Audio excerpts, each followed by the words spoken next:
all about the rumors. We can talk all about the fact that NXT is being reset and that they're looking at people under 30, over 6 foot. It's very interesting. It is very, very interesting. Can't quite get my head around how this is meant to help ratings. To be honest, I don't think it is. I don't think they're thinking about ratings with this. I think they are genuinely looking at we need stars. We need stars. And NXT just isn't providing them with the stars that Vince wants. It's certainly providing stars. I mean, it provided Riddle, for example. But it's not providing this steady flow of, exciting big men that Vince can do stuff with. That sounded wrong. But you know what I mean. In regards to, building towards WrestleMania main eventers. So it's going to be very interesting to see what they do with NXT. For me, NXT, when it was an hour and it was on the WWE Network, that's when it was at its best. There was someone, I think it was Fabian, actually. I think Fabian the other day asked the question, could it be that we go back to rookies and pros? Which I thought could be quite interesting. Because I hadn't considered that. I hadn't considered going back to rookies and pros and the original NXT. The one that Daniel Bryan was on. I mean, there was things about that I liked, and there was things about that I didn't like. And I would actually say there was more about it that I didn't like than what I liked. I mean, for me, when we went to Full Sail and we started doing weekly shows, and it started having its own storylines, and it was a bit more like FCW, I was into that. And obviously it's, kind of what it is now, but I think since it went on to USA Network, it really has suffered, and I think it's kind of really lost momentum, and I don't think that it's the same, doesn't quite feel like the same brand that it was. It's still a good brand. It's still a show that you're going to get something from if you watch it. Like, I don't want to throw NXT out completely and say it's trash, this is, a disaster. Because I still think NXT, I mean, we're building towards a very intriguing takeover. I think Samoa Joe coming back has been brilliant. Samoa Joe versus Karrion Kross is very interesting. I thought what they were doing with The Way was very interesting. I really like Zoe Starks and Io Shirai. Like, you can see the original NXT in there. It's just had to become longer, and it's had to have more filler. And I think as a result, ratings now are at a point where they're like 550,000 a week, which is really not great, considering they're on a Tuesday, unopposed. They're not going up against AEW anymore, they just seem to be losing momentum.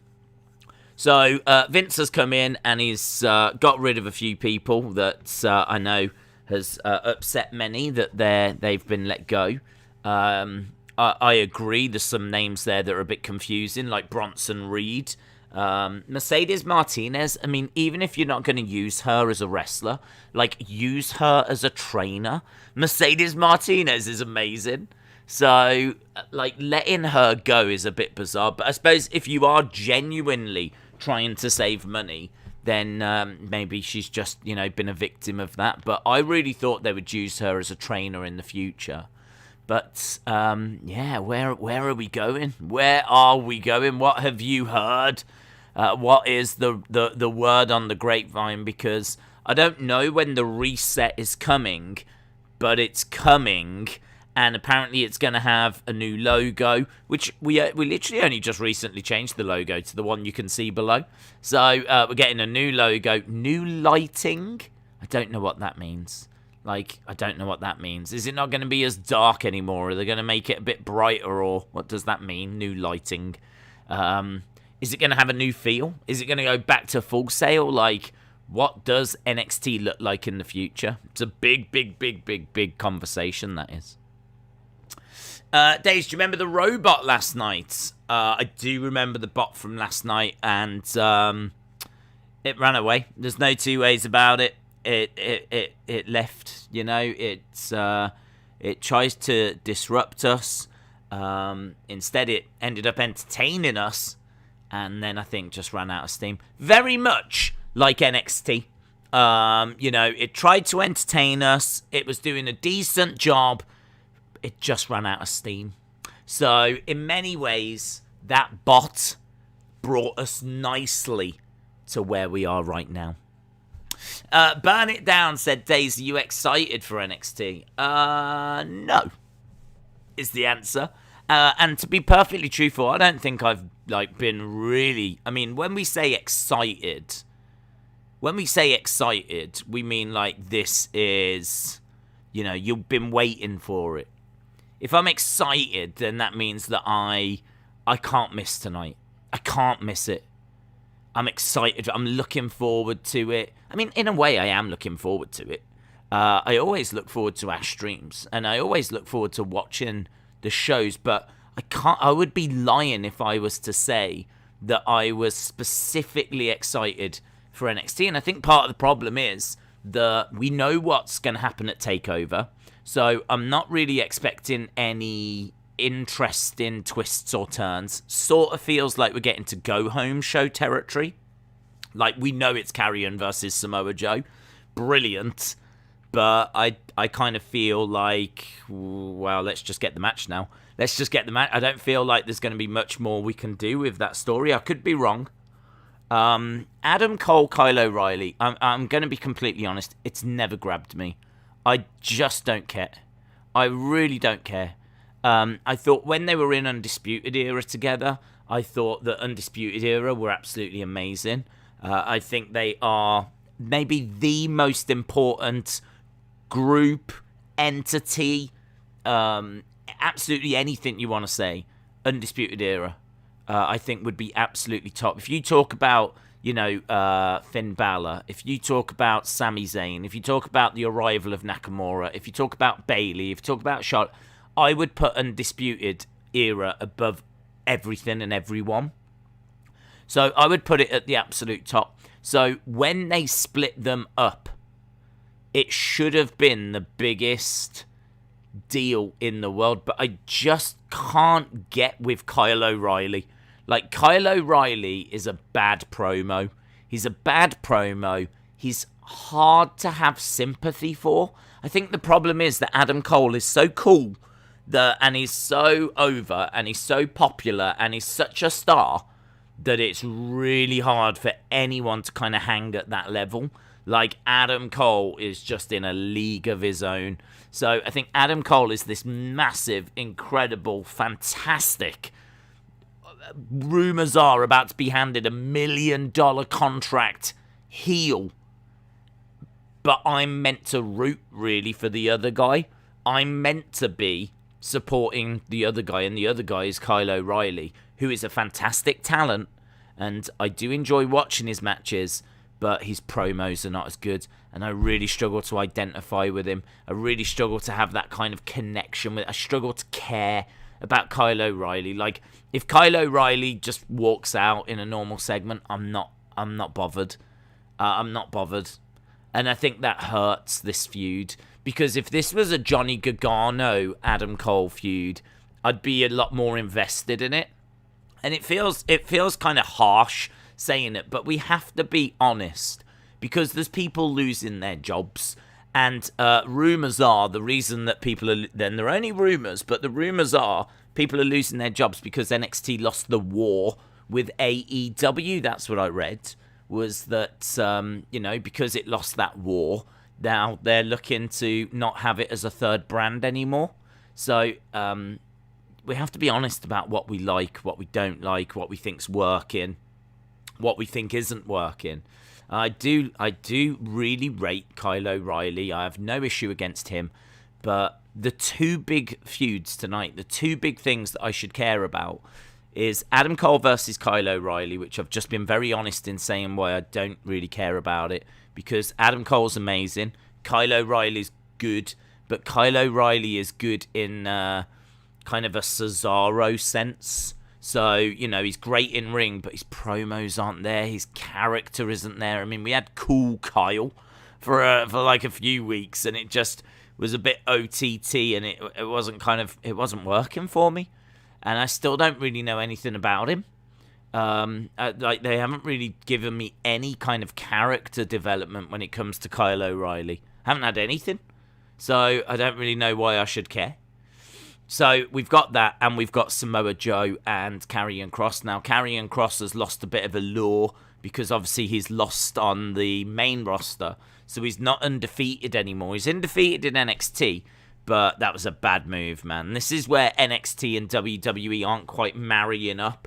Good to see Karrion get the win yesterday. But, I sort of, with NXT, I hold it to a different standard certainly to Raw. Like with NXT, this was my brand. NXT was my brand. NXT was the brand that I would fly the flag for. I'd be chanting NXT at home whilst watching it and whatever, and it has definitely lost its way. It has definitely lost its way.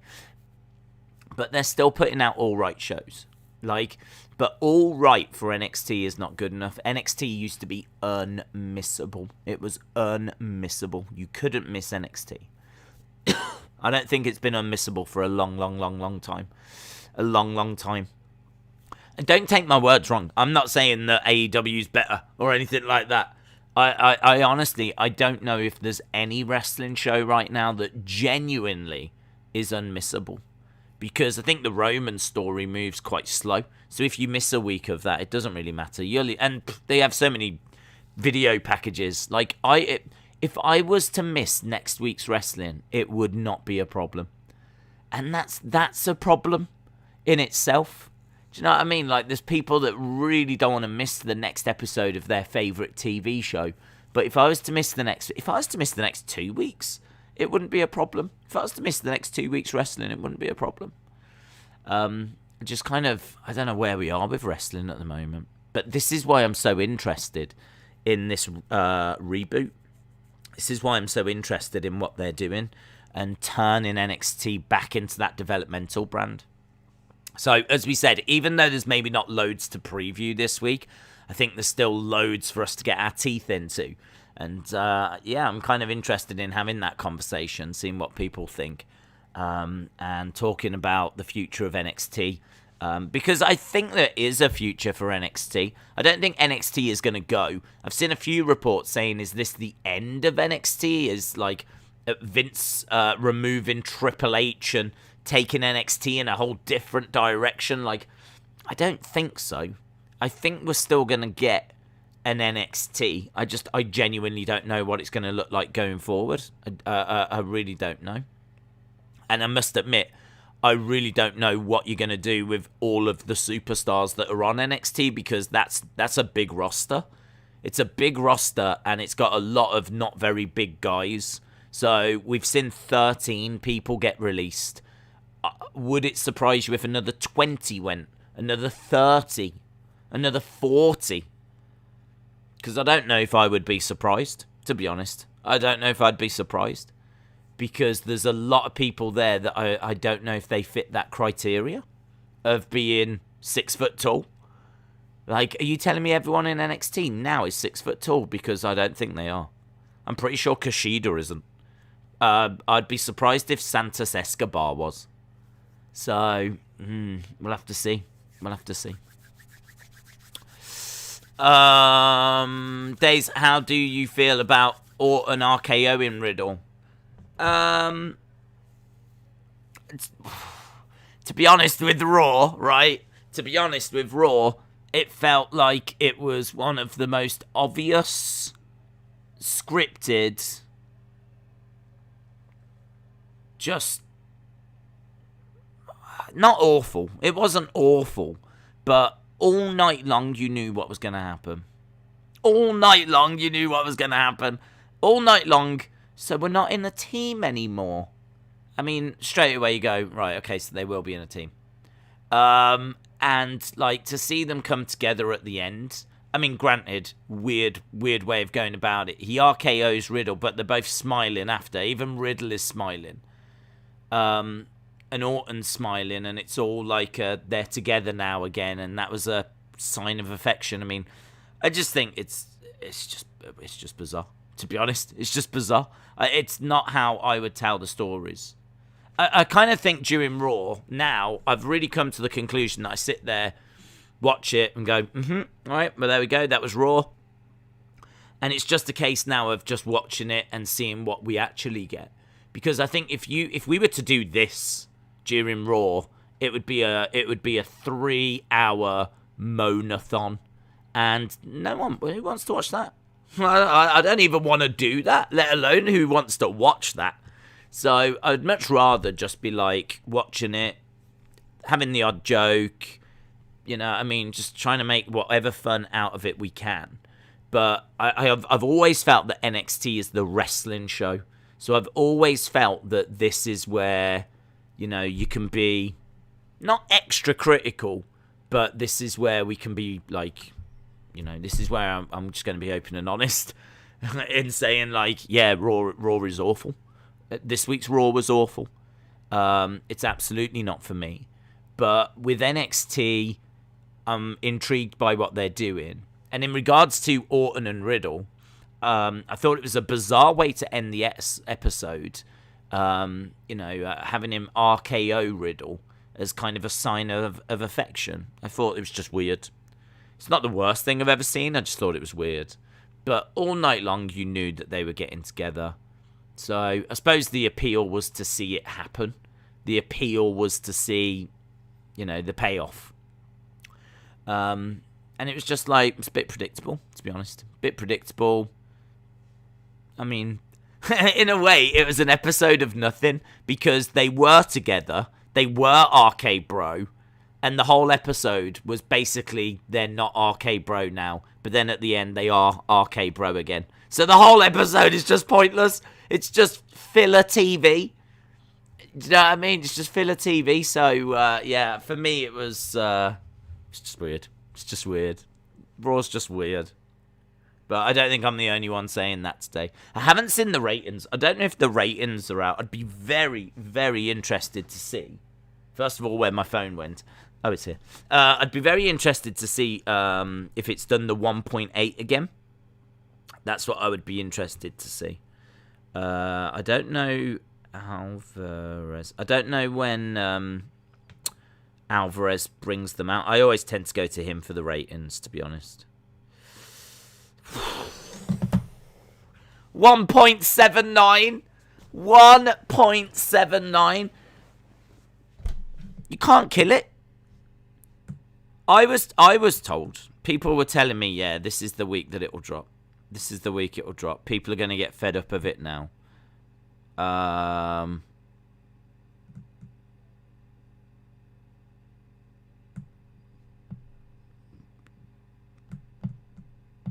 Decent number.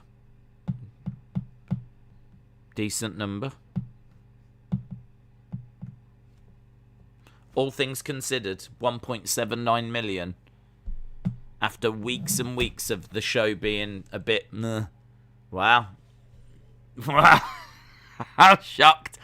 Do you know what? I had so many people telling me this is going to be the week it drops. This will be I'm not just saying that. I had people getting in touch with me, DMs. I've had people getting in touch with me on Twitter. People telling me this is the week it drops. It's going to drop this week. People only tuned in last week to see the We Want Wyatt chants. They won't tune in for it this week. I also had people telling me that this will be the week that people just give up. You know, the show's been so poor over the past few weeks that this will be when it drops. 1.79. 1.79. There is an audience for what they're doing. There is an audience for what they're doing. It's just that I don't know how many of us are that audience right now. I think they are going for that younger market. I'd love to see the breakdown of that, you know. I'd love to see how many of those are kids. Because there can't be 50-year-olds tuning into that show and sticking with it unless we're just all so conditioned. Unless we're just all so conditioned that this is it. This is where we are now. Wow, that's amazing. That is amazing. That is amazing. That's the kind of, if Febin's around, that's the kind of number you want to write down. Because that's, after all the releases, after a good couple of weeks now, I mean, I would say that I feel like the honeymoon period's over with fans being back already, to be honest. You know, now we know there's no surprise returns. That's really interesting. That's cool. I think you can tell that has really interested me. That's really interesting. HOJ Burn It Down. Shout out to you, my friend. Says, Bird, I've been watching for a few weeks. Just want to say hello. Shout out to you. Appreciate the support, man. I really do. I really, really do. Big shout out to everyone that's joining us. Hope everyone is having a good day today. I must admit, I haven't long woken up myself. Still trying to keep the routine of just waking up before the streams and boom, here we go. So haven't really had a chance to have a look at a load of stuff. For example, the ratings. So you're getting my live thoughts on that, really. It's very, very interesting. It is very interesting. It says to me that there's people conditioned to watch Raw. It says to me that there's an audience that is enjoying Raw. I certainly thought that parts of the show were fine. There were some decent enough matches in there. You know, there was a couple of moments that I thought was okay. I definitely don't want to get across that, you know, these shows are like 0 out of 10. I don't think NXT is 0 out of 10 or Raw's 0 out of 10 or that they're even 1 or 2 out of 10. But I do think we're kind of stuck around 5 to 6. I do sort of feel like we're in that range. When I'm looking for 8s and 9s, I feel like we're at like 5s, to be honest. I think I had to delete last week's NXT score, and last week I gave 5.5. So I kind of feel like we're around that sort of ballpark. I must admit, Raw might even have been below that. The problem I have with Raw is that you can get really good stuff, but if you've had to sit there and watch a load of rubbish, by the time you get to the good stuff doesn't feel that good anymore. So yeah, I think there's definitely problems. I must admit, I think once we get past these releases and once we get past the bad PR and once we know that we've got crowds back for a while, or maybe once crowds have been back for a while, then maybe we can start getting some good stories going, and maybe that's going to massively help, because we have still only had crowds back for a few weeks, and apparently there is another like lockdown hanging over everyone. So, it's interesting though, isn't it? It's interesting. Days, I don't care about NXT. I want 199 Jim Cornette. That's fair enough, mate, but it's out of our control, unfortunately. And I think 199 Jim Cornette, it wasn't made, it wasn't ready. We never got it. But that's the end of, that's how Raw finished for us. And I had a few people saying that was the best part of the night. So, doesn't say much, does it? What do you expect Aliyah will do tonight? Is Aliyah on the show? Is Ilya Dragunov on this show? I didn't know this. Is he? Well, if he's on the show, he'll be promoting his match against Volta. So he'll be promoting it. I would imagine there'd probably be a run-in with Imperium if he's on this show. So I would probably predict if Ilya is on the show, which I didn't even know that he was, then I think he'll have a run-in with Imperium, and it might end up being a tag match. Ilya and someone versus Aichner and Bartel. And we do that as he builds towards a match with Volta, which is going to be amazing. Corey said, TakeOver looked like it's going to be great. I agree with that. I think TakeOver is looking like it's going to be a very, very fun show. And I'm really looking forward to it, to be honest. Karrion and Samoa Joe. I mean, to see Samoa Joe back in the ring is going to be insane. But Volta versus Aliyah 2 might end up being my match of the year. I mean, quite easily could be my match of the year. Yeah, I'm massively looking forward to that. Massively looking forward to the return of Samoa Joe. Massively looking forward to Dakota Kai and Raquel Gonzalez. So, yeah, they are doing some stuff. They are doing some stuff. What happened at TakeOver, I only know of Joe and Kross. Dakota and Raquel is sure to be made. We know that Volta and Ilya Dragunov 2 has been moved to TakeOver. I would imagine we'll get a tag team title match, and I'd imagine we'll get a North American... I don't even know who the North American champion is, you know. Right now, I don't know who that is. North American champion is... Who is it? Who beat Bronson Reed? Is it Johnny? Is Johnny the North American champion? Or did Bronson Reed win it from Johnny? No, it's Thingy from Hit Row. Is it Swerve? Oh my god. I think it's Swerve, is it? That's how much importance that title has got. I have no idea who the champion was. I think it's Swerve. I think Swerve's the North American. I think Kushida's the cruiserweight. It's too many belts. Isaiah Scott. Yeah. Hero.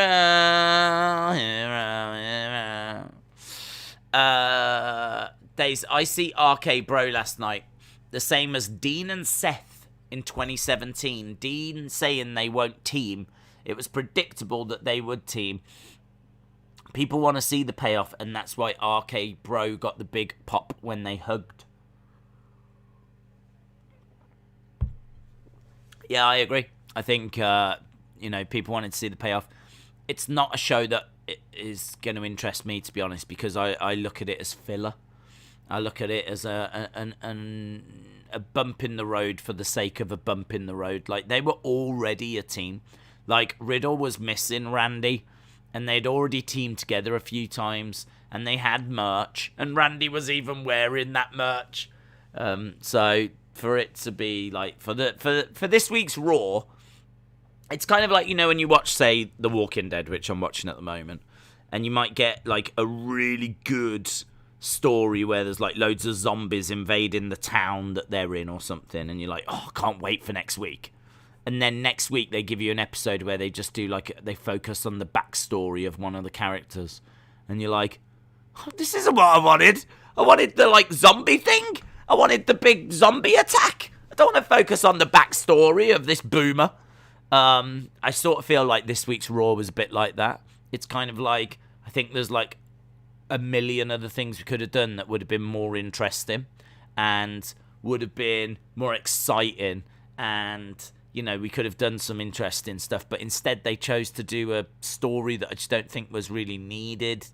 They chose to do a story that I think was just a killer week. A story where they're not together, but we are. As you said, I mean, how you compared it was perfect, yeah. And people, yeah, wanted to see that payoff because they love that team. Now, basically, people will watch anything involving that team. So, you know, it is what it is. Just for me this week, it was a bit like, I think everyone watching this, everyone that watched Raw could have come up with at least 5 more interesting main stories for this week's Raw than the one that we got. So, yeah, you know, it is what it is. It is what it is. Will you do live streams for AEW Rampage? Yes. Yes, I will do those. And but I don't quite know how we're going to do the thumbnail, because it's going to be on straight after. I wonder if there's a way where I could like change the thumbnail as soon as SmackDown's done, then I change the thumbnail or something. I'm not too sure. But I'd have to change the title as well. It's going to be a bit of a nightmare, isn't it, thinking about it? Might have, because like we'll be streaming SmackDown. We'll just go straight from SmackDown into AEW Rampage. So yeah, we will be doing it. But I haven't like properly thought it all through, which I really should, because I think it's like a week this Friday.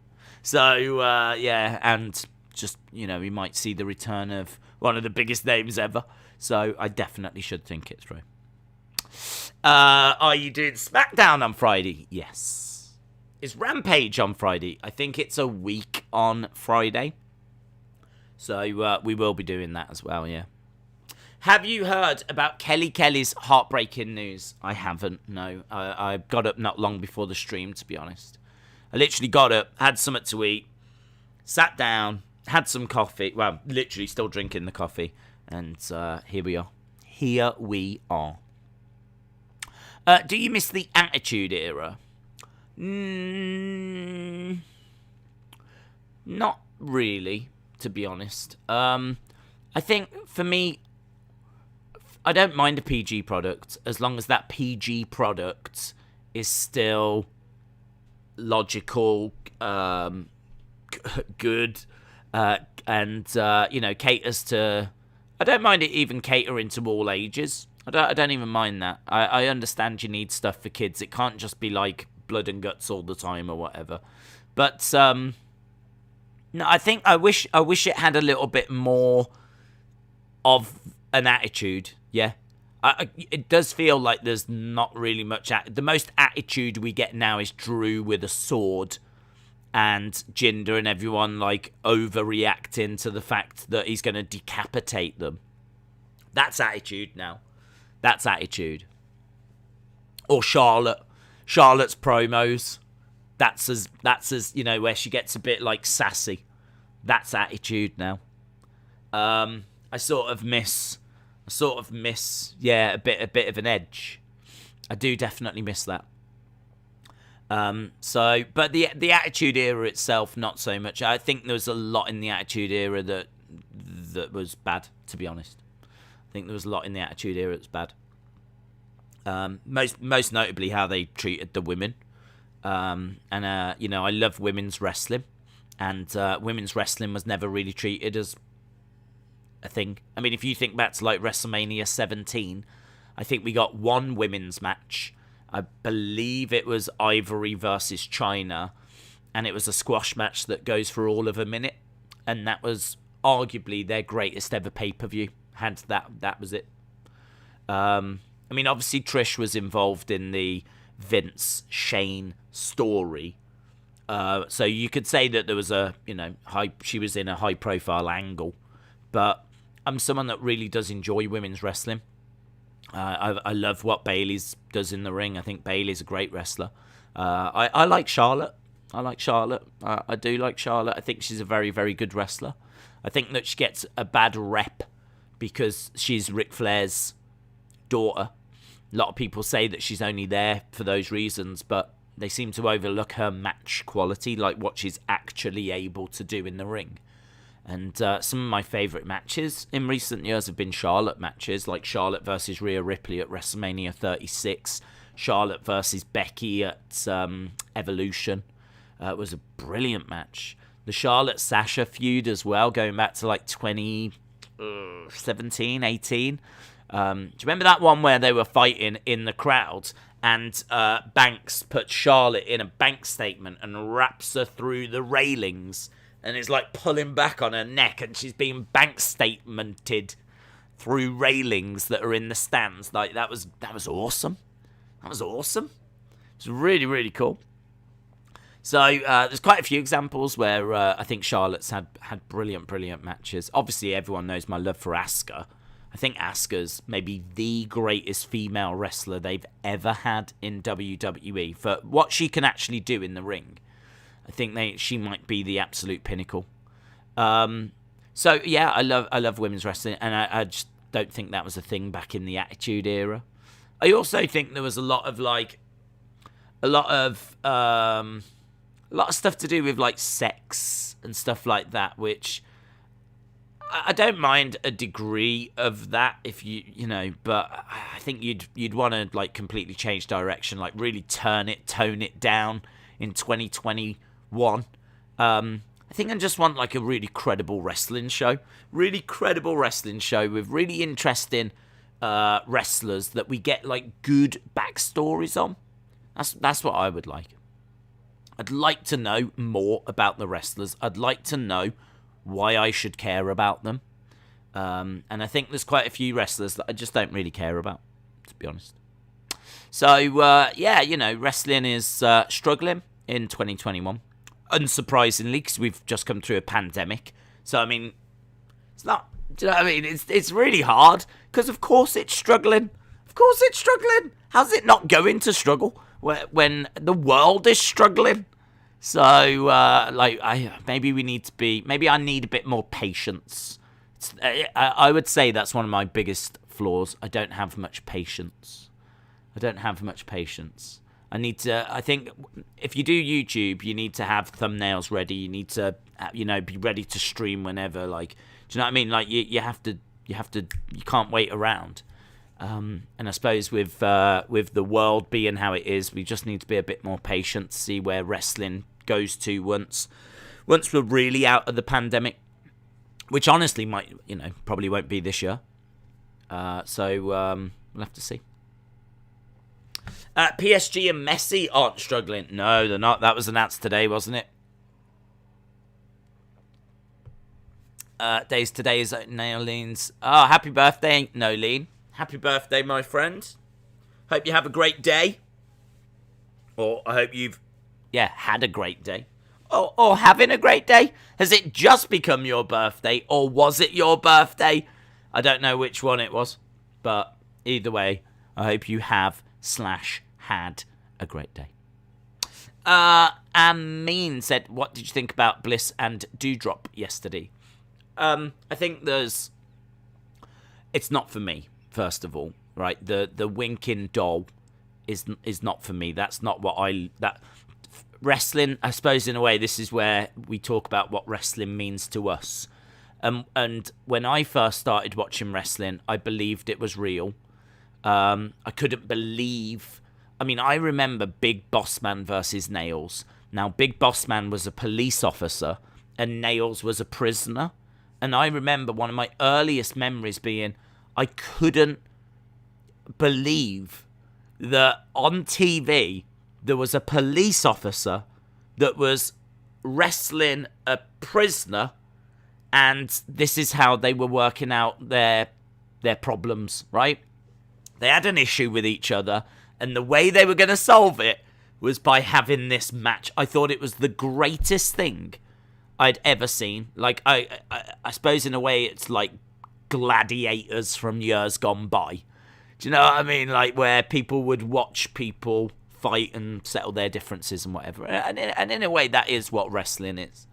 It's two people going off against each other to, compete, see who's the best, settle a issue, whatever it might be, right?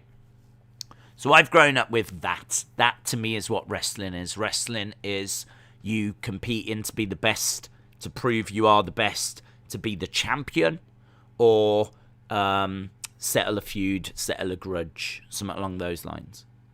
At no point, to me, has wrestling been supernatural. At no gone down roads that we've gone down recently. Now, I know a lot of people talk about Undertaker, and we've had many, many conversations about Undertaker. Undertaker character, I will stand by it. Doesn't bother me if people agree or disagree. Undertaker, to me, was never supernatural. A lot of the stuff that he was doing, to me, and I can only be honest, but to me, when I'm watching at home and I'm watching the shows, to me, was always him being the master of mind games. To me, it was him doing magic, doing tricks, working with pyro guys, whatever it might be, to get into the mind of his opponents. Like, he was, and they said it on commentary, they've said it many, many, many times, he is the master of mind games. So, you could look at it and say that he was doing supernatural stuff. That's absolutely fine. Or I'm pretty sure I could explain everything The Undertaker ever did, right? I'm pretty sure I could explain it all, because whenever I've watched it, I've always been able to justify it and explain it as him being the master of mind games. Which, was a big part of his character. His entrance was so grand and long, and, he tried to get that psychological advantage before the bell even rung. He tried to freak out his opponents before the bell even sounded. And that was a big part of his character as well. The urn, where, he would be getting powers from the urn. Well, the urn goes away, and The Undertaker is just as successful. Turns out the urn didn't do anything. Turns out the urn was just, if ever he needed to make a comeback, Paul Bearer would hold up the urn. He would seemingly get some power from it. And to me, I never believed that the urn was genuinely giving him power. I always thought it was a way of, again, just getting inside his opponent's heads. Part of the reason why I love The Undertaker is because he has incredible matches. He did great promos, but I always felt there was like this really interesting psychological side to The Undertaker that you just don't get with other characters. We can debate that till the cows come home, because I know there'll be many, many, many people that will agree, and there will be many, many, many people that will disagree, and that's absolutely fine, and that's a conversation for another time. But in regards to Lily winking, it's just not what I watch wrestling for. Undeniably now wrestling has gone in this direction, and it doesn't fit what I watch for. I watch it to find out who's the best. I watch it to find out people settle their differences. That's why I want to know more about the wrestlers, because it makes it easier to care about them once you know more about them. So, you kind of, if someone's had like a tough upbringing, you're going to naturally root for them.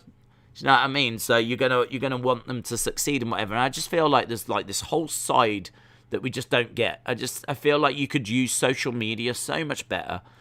Put a spotlight on a different wrestler, show us. Don't give me their real life, right? Give me the character's life.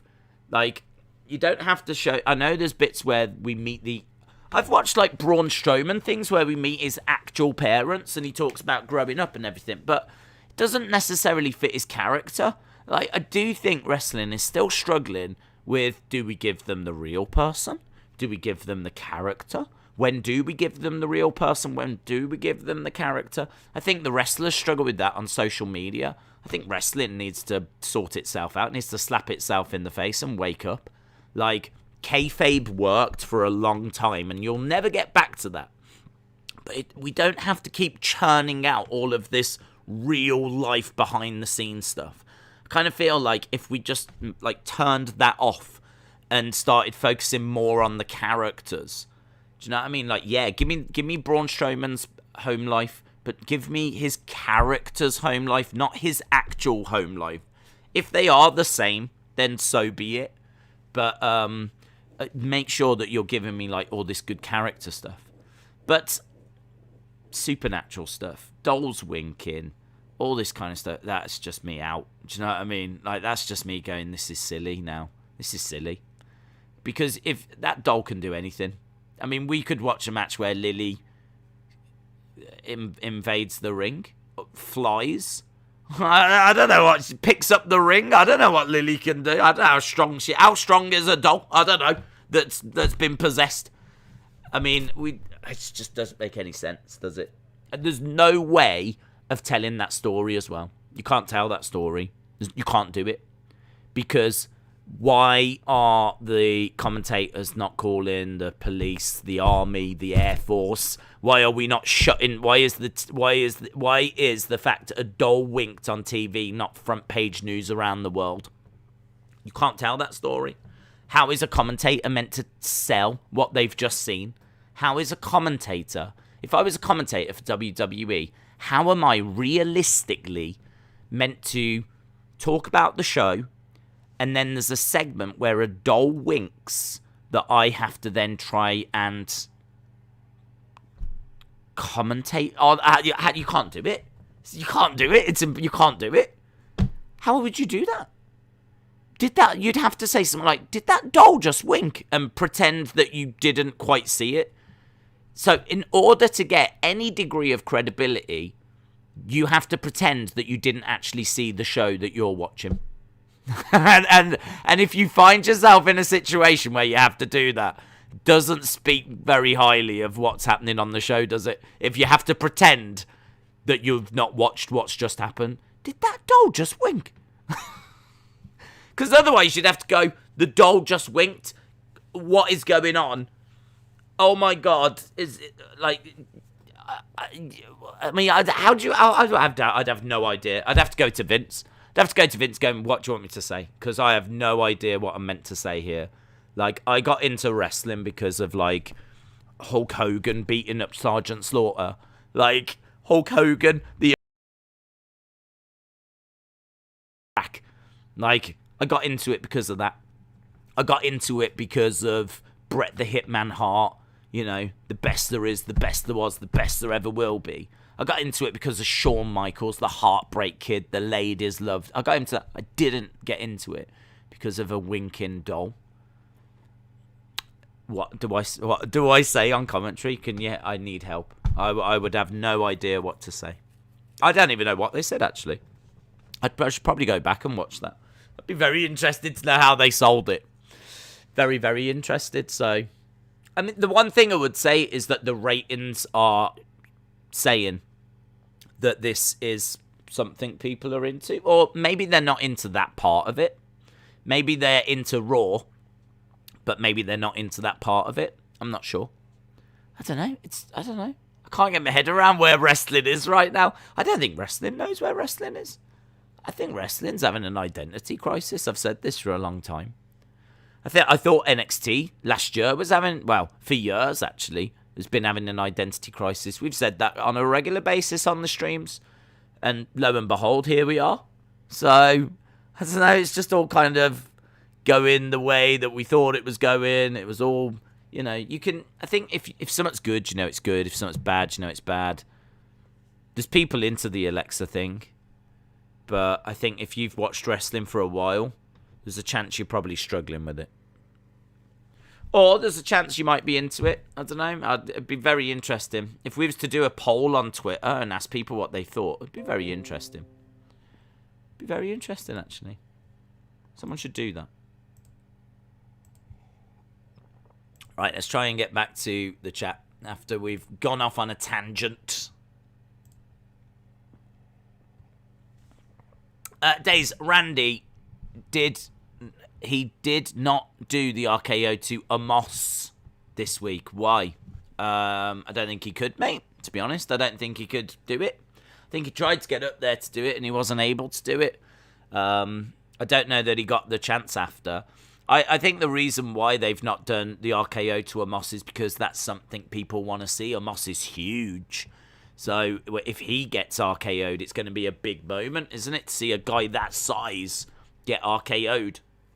So you'd probably want to save that for SummerSlam. I would imagine that'll be the big moment at SummerSlam. I think that Randy and Riddle will win. And I think that Omos finally gets RKO'd. I also think that I get a lot of people asking me, why is Cena at shows and we don't see him? Right, which is kind of funny. But I think the reason for that as well is, again, SummerSlam. You know, they want John to be ready for that match. They want him to be in good shape.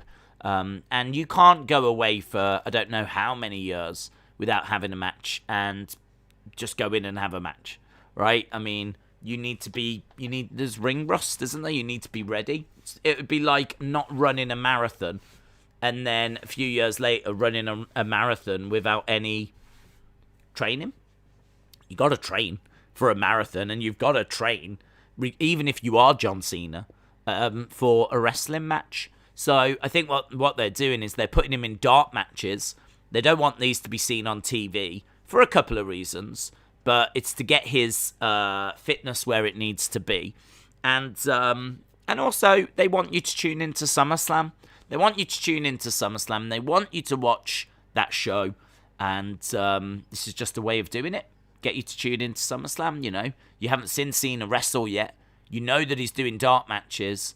But they want you to tune into SummerSlam, so...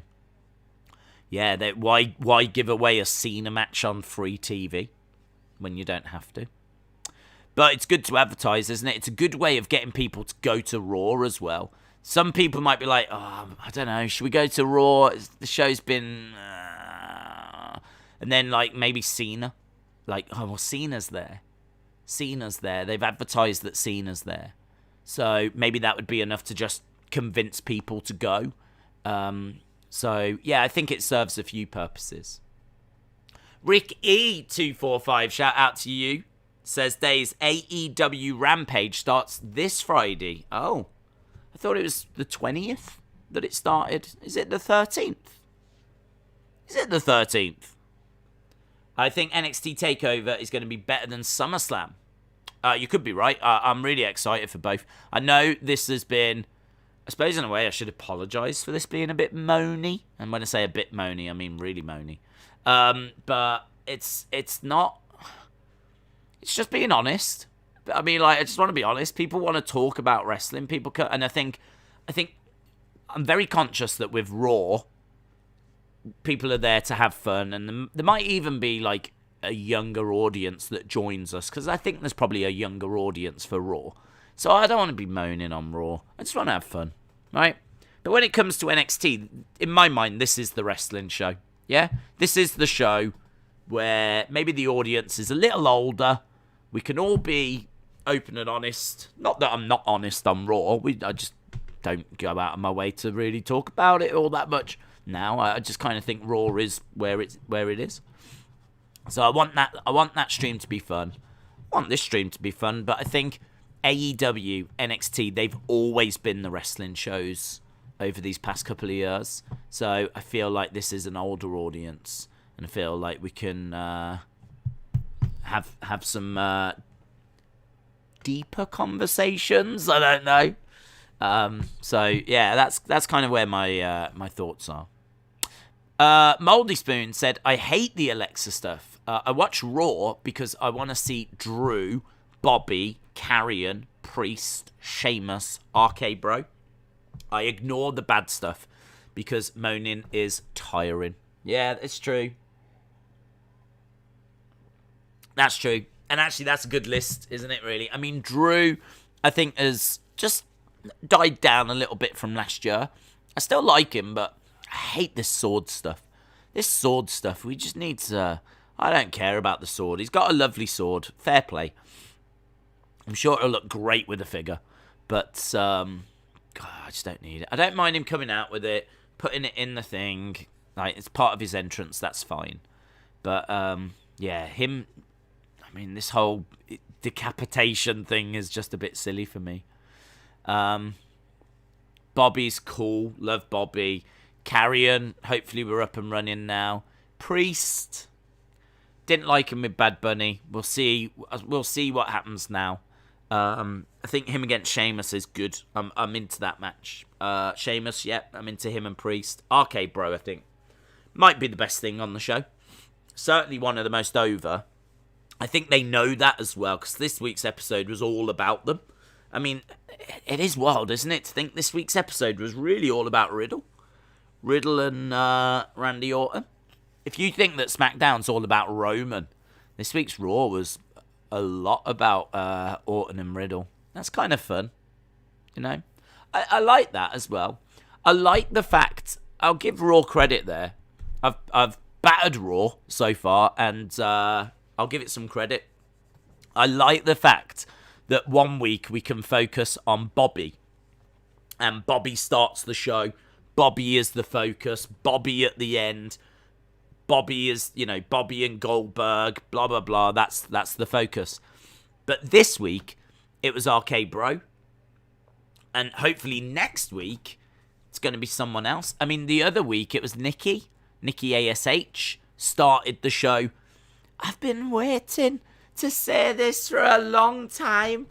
That was awful. But she was like, welcome to Monday Night Raw. And then, like, she went through and we kept checking in with her and we saw her have her match at the end as well. So they are doing an all right job. I'll give them credit here. They're doing an all right job of rotating the focus of the show. If you think every week on SmackDown it's Roman, Raw is like rotating it a little bit. Sometimes it's Bobby, sometimes it's Nikki and Charlotte. This week it was RK Bro. I'd love it if like it was Sheamus and Damian next week. That'd be good. Because we've focused on the women's. We've focused on the WWE. We've focused on the tag team. You might as well focus on the United States title. So fair play to them for that. Days, are you going to stream Chelsea tomorrow? It's being played in Northern Ireland. No, but no. I'll do the start of the Premier League, but I'm not looking. I don't even know what that is. Is that like a last? That must be a really late friendly or something. I don't even know. I don't even know what that is. It must be a really late friendly, because the Premier League starts this weekend. I don't know why Chelsea are doing a... I mean, what if they get an injury? Like, a few days before they start their Premier League campaign. Bizarre. Days, have you seen Wrestle votes about NXT? I haven't. Regarding tensions running high tonight. I bet they are. Mate, WWE have fired a load of people, and Dave Meltzer is reporting that NXT is going to change and that it's going to be about 6 foot tall WrestleMania main eventers, and they want to get it back to being developmental. I am not surprised in the slightest that backstage right now is on fire. Like, I mean, like, if you're Drake Maverick, you're freaking out. You're freaking out. If you're Kushida, you're probably freaking out, right? Even though you're a big name, massive star, I'm sure New Japan will take you back. You're freaking out. I mean, you're in America. It's not the country that you're from. And you're not 6 foot tall. You're probably not, in Vince's eyes, the future of WrestleMania. Like, you're probably freaking out. Roderick Strong, he's not under 30. I don't even know if he's 6 foot tall. Probably freaking out. Bivens, probably freaking out. Santos Escobar, Wackenwald, Raul Mendoza. I mean, honestly, the list goes on and on and on and on. I mean, yeah. I just imagine there's a lot of people backstage right now that's freaking out that don't know what their future holds. And I've got a sneaky suspicion Triple H don't know either.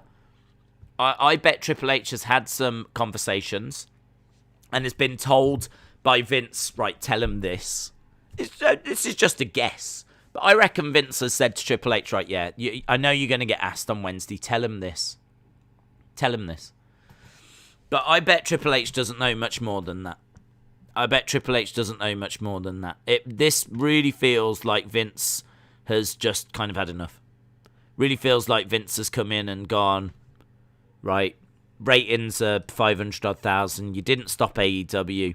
The people that are coming up are not what I'm looking for. We need to sort this out. We need to turn this around. And he's stepped in and done whatever. But that's on him. That's his fault. Because he should have been working closer with NXT in the first place. So that is on Vince. I mean, it's been so weird seeing people get called up. People being called up and then having their entrance changed and their name changed and their gimmick changed. Why was this not sorted in NXT? That's what NXT is there for. It's to get people ready for the main roster. So, yeah, this is definitely on Vince. Not that you need me to tell you that. I want to have a look at that WrestleVotes thing, actually. Let's see what that says. WrestleVotes.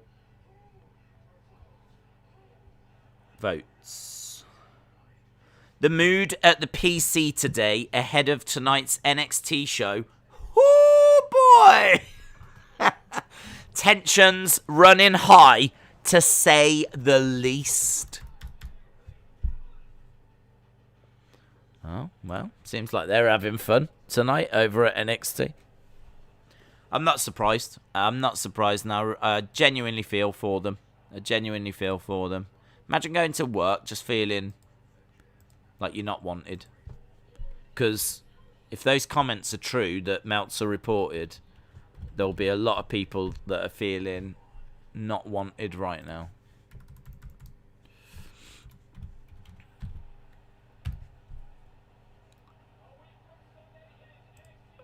A week from Sunday, NXT TakeOver begins. I love the fact they actually wrote, "Oh boy!" I like that. Fair play. NXT.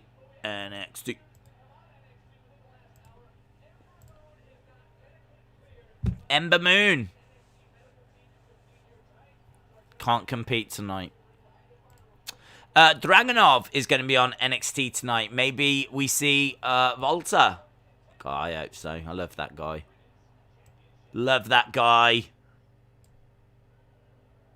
Here's Dakota Kai. I wonder what it means for the women as well. I'd love to know what it means for the women. There's no comment about the women. I mean, I'd imagine they're just going to be all right. Dakota Kai. Here's Dakota. I'm into this. We knew that she was going to turn on Raquel at some point. And here we are. Dazzle by Nature, shout out to you. Says, hey, bud, how we doing? I'm all right, thank you. Hope you're well. How long is Rampage? I saw that it's on after SmackDown. I think it's 2 hours. I think it's just an hour. I'm thinking it's an hour. But to be honest, I didn't even know it was this week. So that's how out the loop I am. So, yeah, we're doing it. 100%, we're doing it.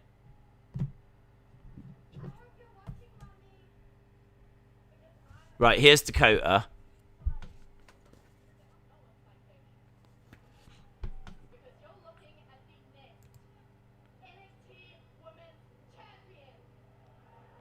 I think, did she need to just take a pause or something? She just, like, jumped in the ring, started talking, and it kind of felt a little bit rushed. Is this, Saray?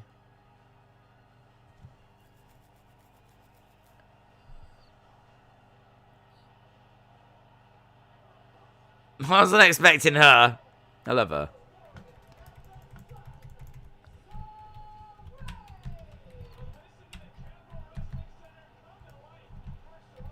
Saray.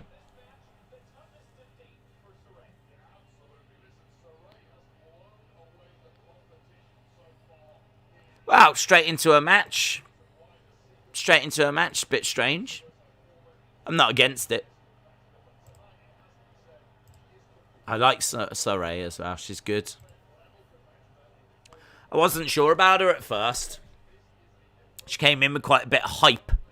And I thought her first match was decent. But it didn't, like, blow my mind. But I've seen a couple of her matches since that I've really enjoyed. This is live. I believe it is, yes. I believe it is. Daniel said, Fightful also reported that people that have been training with CM Punk for 6 months are impressed. And they're speculating that he was already training before they met up. Well, that's good. That's good. Makes you wonder how long this deal has been on the table. I don't know what the details are. I'm sure there's rumours. But if he's been training for 6 months, that kind of suggests there's been a plan in place. Like, he must have been training for a reason. This is a weird one. I suppose Dakota has to win this. She has to win this. If we're to believe that she is going to go on to beat Raquel Gonzalez, she has to win this match. But I really like Saray. I think Saray might even be undefeated, but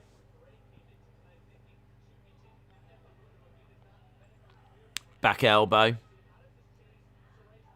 kick to the midsection. So this was meant to be Ember Moon versus Shirai.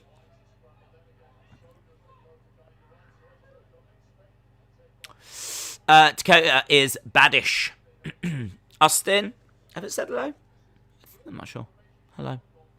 Hello to Patrick. Hello to Nolene. Hello to Harley. And Legend Killer. Legend Killer, are you watching NXT? Because I am.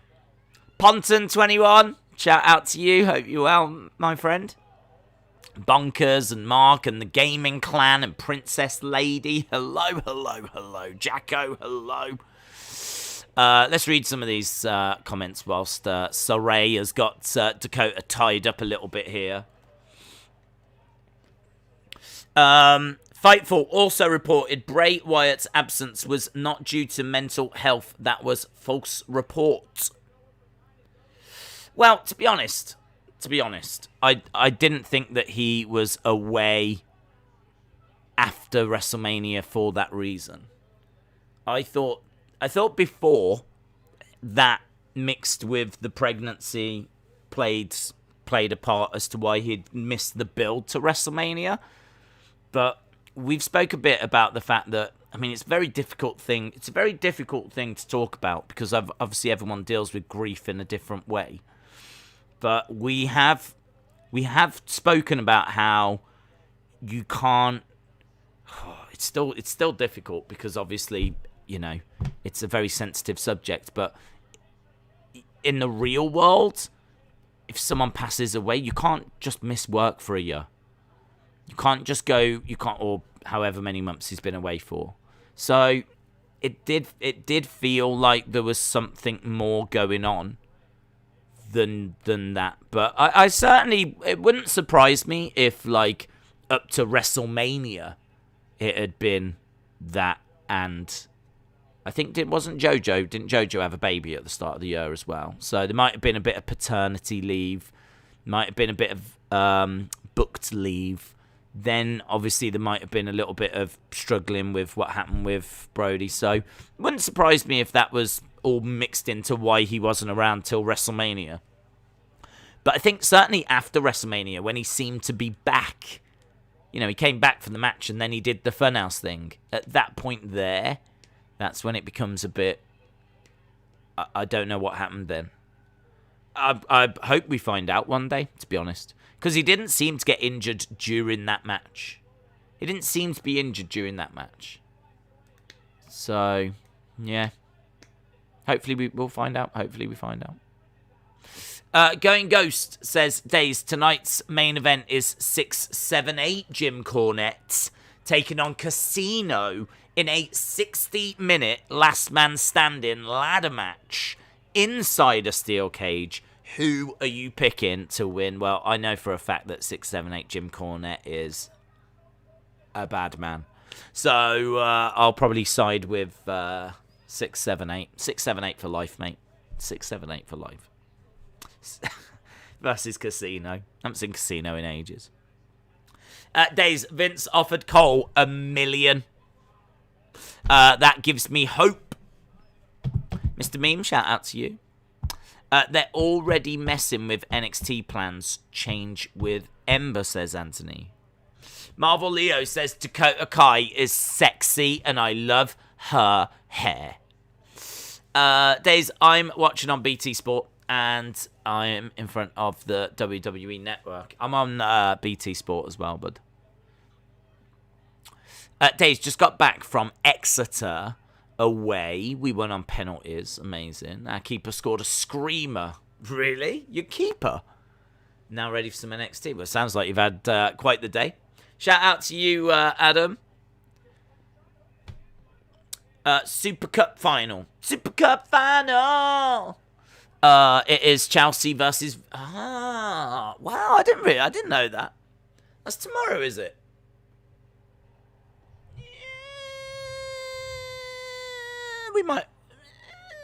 We might watch that.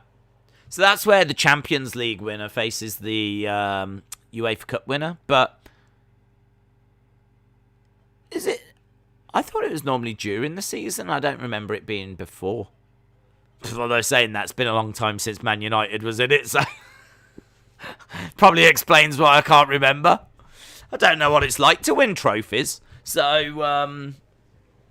yeah, maybe, Patrick. Maybe. You got my interest there, Patrick. Got my interest. Picture in picture. James Chadwick said apparently Bray was away working on a new look for his gimmick, but I don't know if that's true. James, shout out to you. Hope you're well. Days, I just realised they brought the lady ref from SmackDown back to NXT. Oh, the lady ref. Hello, lady ref. Perhaps she's just a bit everywhere. Don't know. I think she does. I think she does a perfectly good job on NXT. So I hope they've not downgraded her, or sent her back to NXT or anything. Legend Killer said, "Days, I'm watching NXT."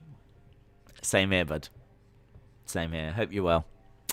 Warsaw Till I Die said, Days, Warsaw lost on penalties to League One Doncaster.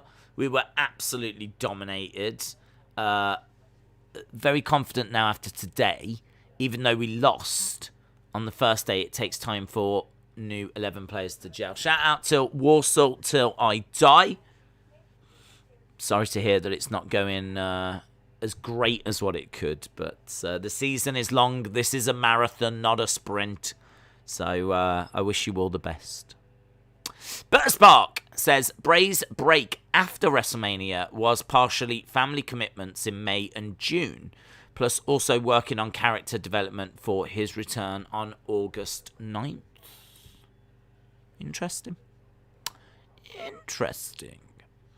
Brian says, Liv Morgan with pink hair is way hotter than both Dakota and Eva with pink hair. Well, that's true.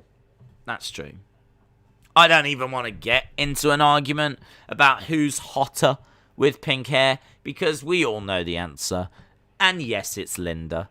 So, Linda with pink hair beats Liv, beats Dakota, beats the other person you mentioned that I can't remember, because they're all very forgettable. It's Linda. Linda is the one true answer. Dakota lost to Aliyah on main event, so it's difficult to invest, especially with the state of NXT at the moment, says Planet Dan. Planet Dan, shout out to you. Alexa Bliss Gamer says, Wrestling Days, Lily is awesome. People will never know. They will never truly know. They will never truly appreciate just how many flipping GIFs I get sent. And some of you might call them GIFs. Some of you might call them GIFs. Right? Whatever you call them, I don't care. But you will never truly appreciate how many I get sent from Alexa Bliss Gamer of Lily, of Alexa, and I think honestly, I think I'm a saint. I think I'm a saint that I'm able to put up with it. So, shout out to Alexa Bliss Gamer for their non-stop campaign of bullying me. I'm being bullied with GIFs and GIFs and all this kind of stuff. Although I am going to show it, actually. Did send me my a new and improved Raw thumbnail that I tweeted out. Let me show you this new and improved 2.0 Raw thumbnail sent from Alexa Bliss Gamer. Here we go. I mean, maybe some of you will think this is a slight improvement on the new one, but that's what they want to go with. That is from Alexa Bliss Gamer. Which, in all fairness, I'm surprised they didn't cover up the back as well. But, yeah, there we go. That, I think. It's hard to notice what they've changed, isn't it, to be honest? It's hard to look at that and go, what's different? What is different? But, yeah, that's what they sent through, which I thought was kind of fun. I probably shouldn't say that because it just encourages them. But, there we go. Anthony says, Lily winked at Days.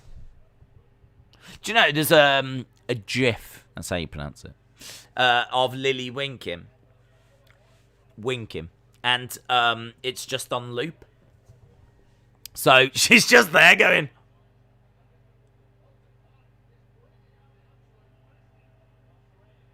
I found myself watching it for like an hour. Where she's just... like this. It looked like she was turning right. Like, it looked like she was indicating with her eyes.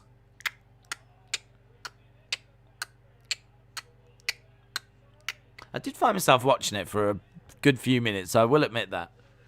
I don't know why. I think I'm just so bemused by it. I was just watching to see if there was any deeper meaning that I might have missed. But no, it was literally just a doll winking. How does she even wink? I mean, I don't want to, like, I know I should, but how does she even have the ability to wink? Like, how can she physically do it? Do you know what I mean? I understand that if she comes alive, right, she's possessed. But how can she bend the button in half that is her eye? Do you know what I mean? Like, even that doesn't make sense. If a doll becomes possessed, they've still got the physical limitations of the doll, haven't they? Surely. Like, they can't bend the arms. Can't bend the arms because there's no joints. Isn't that what are you bending? You've got no joints. There's no skeleton. So how is she even able to blink? If she's been possessed like this, then, like, you know what I mean? That's one thing. But then to actually then somehow get the ability to blink, can't be done. I've run all the numbers. I've broken down the maths. I've looked at the science. Can't be done. Unbelievable. I should do like a whole series about how it's not possible. How some of the things WWE give us are just not possible. Dakota Kai's won, by the way. Well done, Dakota Kai. Victorious. Sarray lost, she did. Ooh, Dakota went for a big boot. And Raquel Gonzalez has slid into the ring, chased Dakota Kai away. Snatched a microphone. Let's see what Raquel's got to say. Dakota Kai. Oh. You will never have this. If you wanted a chance, all you had to do was ask.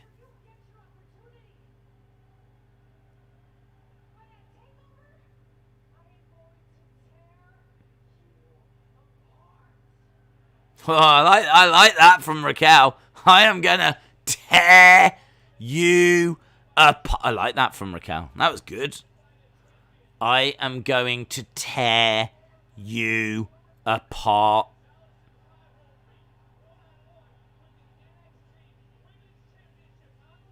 Nice. Nice.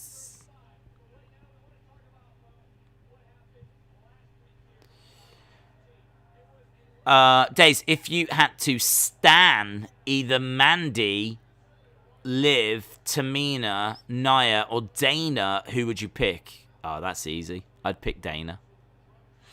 I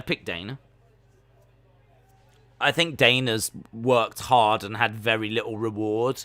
I think she has done a lot of house shows. She's been in a lot of matches. She always comes across as someone that wants to, like, do the right thing, try her best. And I know the others do as well.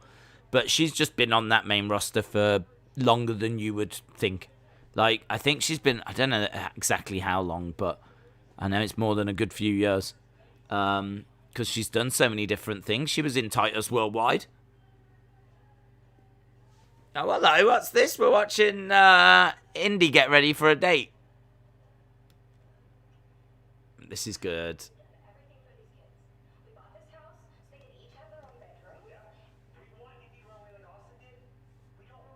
Do we want Indy to run away like Austin did?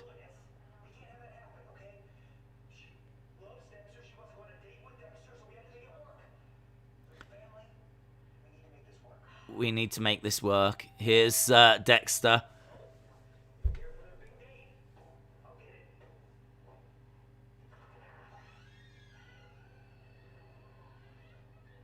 Here's Dexter. Hello, Dexter.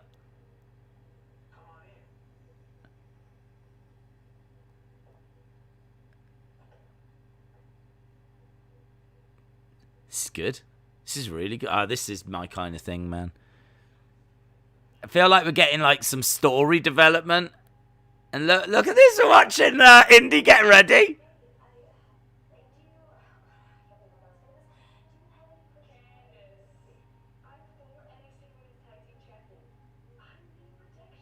I don't need protection. She shows off the guns. Look at like Johnny and Dexter staring at each other in the living room. Well, this is natural.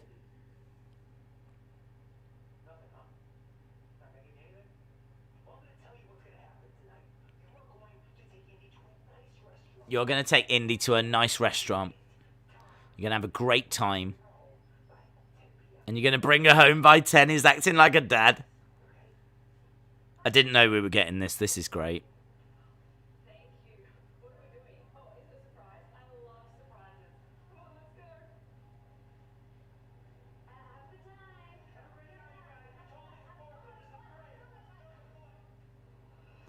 Right, they've gone.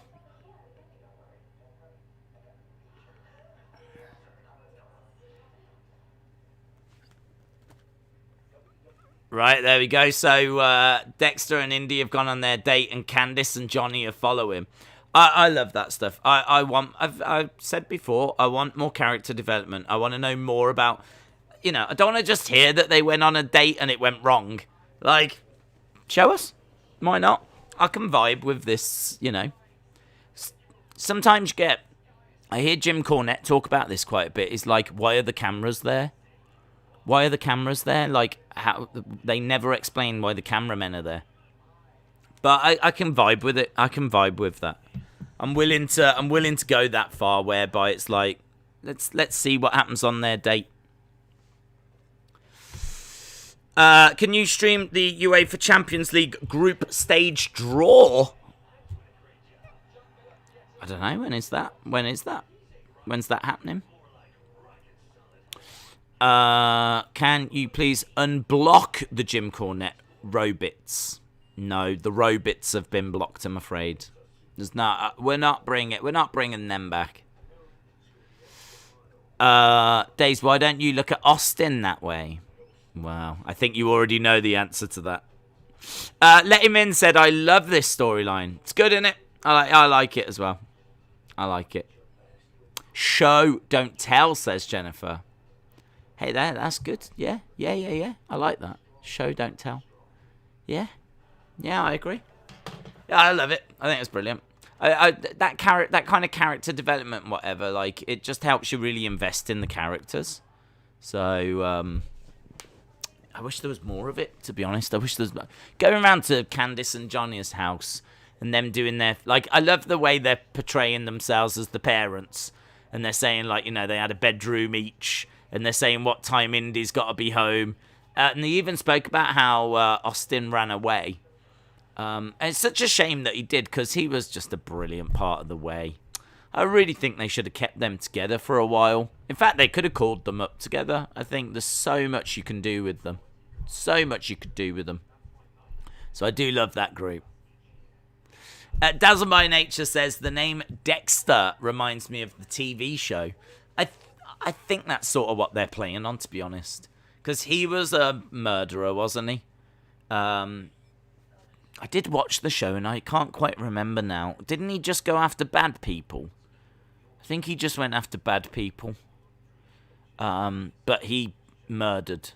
And then didn't he keep like a bit of their blood in the box? I did watch that show. It was a good show. But yeah, I think it probably is. If it conjures up those thoughts, then maybe that's what they're after. It's on August 26th. Okay, we can definitely have a look at that. Did you see the Corbin video? Corbin is killing it with this character. I did. I thought it was very good. I saw his freak out at the end. So, if you haven't seen it, Corbin arrives and is told he's not allowed in. He finally sneaks into the arena, and then he gets fined $500 for looking disheveled.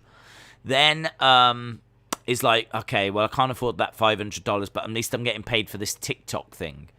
And they're like, we're not paying you. And then he walks down the corridor going, ah! Ah! Like this. Just like really freaking. Like he's acting in a way that I've never seen him act. It's good. Yeah, it was good. It was good.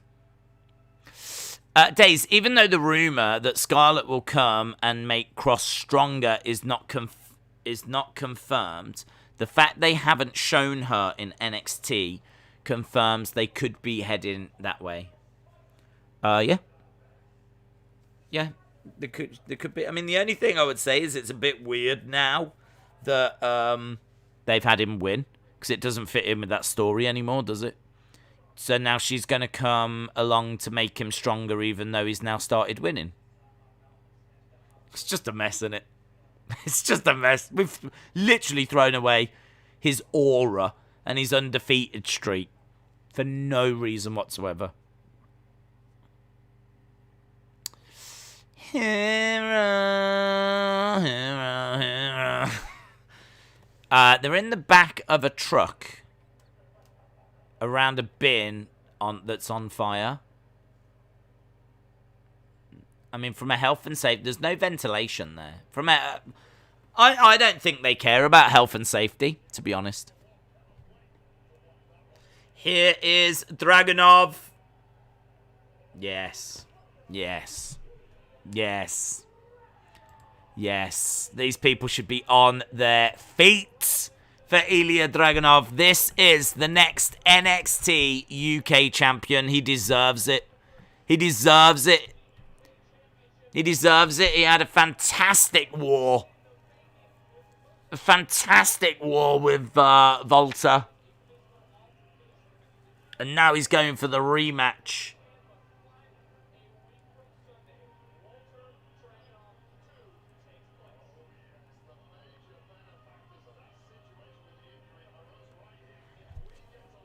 Yeah, Dragunov. I don't quite know what he's doing.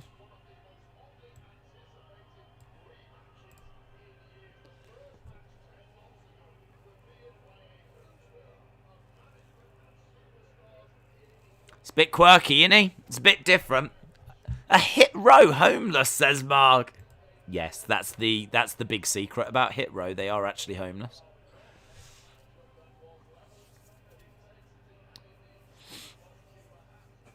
Right, he's getting a microphone. Turtleneck.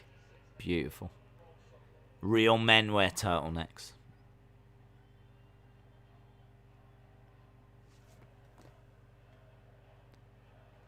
What are they chanting? Welcome home.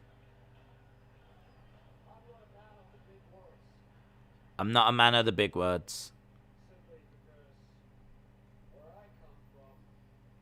Where I come from. Words don't mean anything. Pain has meant something. He's got a nice watch, hasn't he, as well?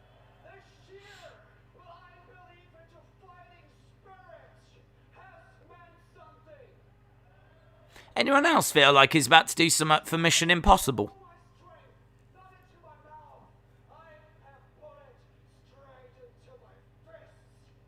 Oof.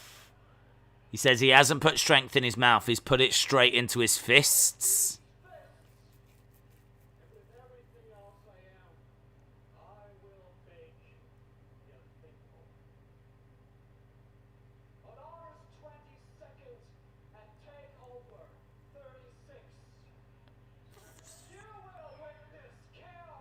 You will witness chaos. You will witness rage. An unbeatable kingdom will fall.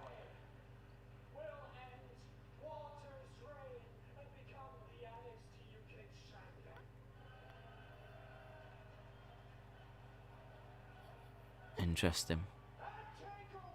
Interesting.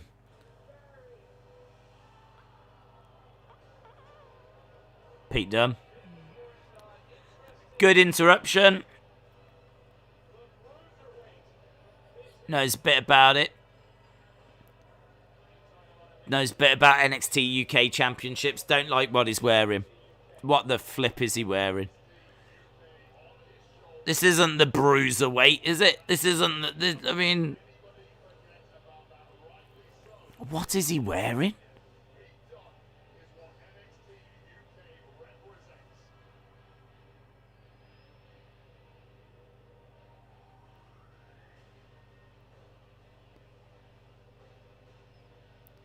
Pete Dunne to me was always like...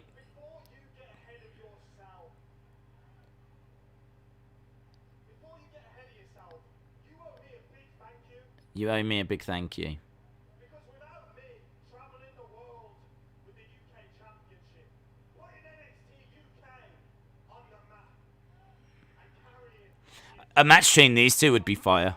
Europe on my back, you don't get to compete against Walter. You don't get to compete at TakeOver, and you damn sure don't get to stand there in front of the baddest man in NXT. He's wearing rich boy country club pants. Hang yourself looking, because if I'd have stayed in the UK, I'd have put you in your place a long time ago. If I stayed in the NXT UK, I would have put you in your place a long time ago, says Pete. Talking about big ones, you seem to have a lot of them. But I'm not here because of you, and I'm not here because of anyone else. I'm here because I did nothing else than giving you everything I have and carrying Is Dunn about to start a match? Maybe. straight to the top. Maybe. I thought it would be Imperium. Will make the impossible possible. I will make the impossible possible. I find this a very interesting segment, though. Very interesting. I will do something you never did. But less than 2 weeks. How How about about... showing me that your words are as strong as your will to fight is tonight? tonight? Yeah? Pete Dunne versus Dragunov tonight. You must be as mad as you look. I promise you, after tonight, you won't make it to TakeOver. Pete Dunne's words feel so scripted. You must be as mad as you look. It doesn't feel like he's genuinely saying those things. Like if those lines feel scripted. Pete Dunne, man, he's got it. He has got it, and they seem to be trying to take him away from it. He lost the match. I kept saying to him at every opportunity, here he is in trouble over and over again. Here's Cameron and LA Knight. I think NXT is a lot better than Raw. Oh, yeah. I agree. Dunne versus Dragunov tonight. I'm actually really enjoying this show. Really enjoying this show. Good first match with Dakota Kai and Shirai. Lovely vignette thing. Then we get that great little segment. I'm really enjoying tonight. Find out exactly how you win. Why is that? Because there's only one million-dollar megastar, and there is only one man who runs this. Whose game is it? Whose game is it? It's LA Knight's game. Yeah. Whose game is it? It's LA Knight's game. Got a little Sonic milkshake thing. Just so... Gotta get the sponsor in there. LA Knight in action next. Yeah, I would say the first 35 minutes of this show have been really good. Really good. Days, would it mean Kross loses his power and turns into a jobber when Scarlett eventually dumps him for Bobby Lashley? I don't know, but I'm just not into that Scarlett story if it's true. If there's any kissing, I'm giving it 10,000 8,000. You must be as bad as you look. Pete Dunne, 8:33 on August 10th. Never forget that quote. Daisy, you streaming Rampage? Yes. Yes. And then it's up. I could make it party drop. It's took a while since we've got to our first SummerSlam ad. It's up, then it's up, then it's up, then it's stuck. Then it's up, then it's up, then it's stuck.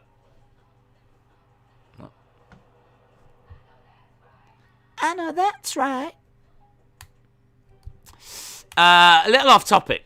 Recently found some old pictures of a WCW show that I went to in '98.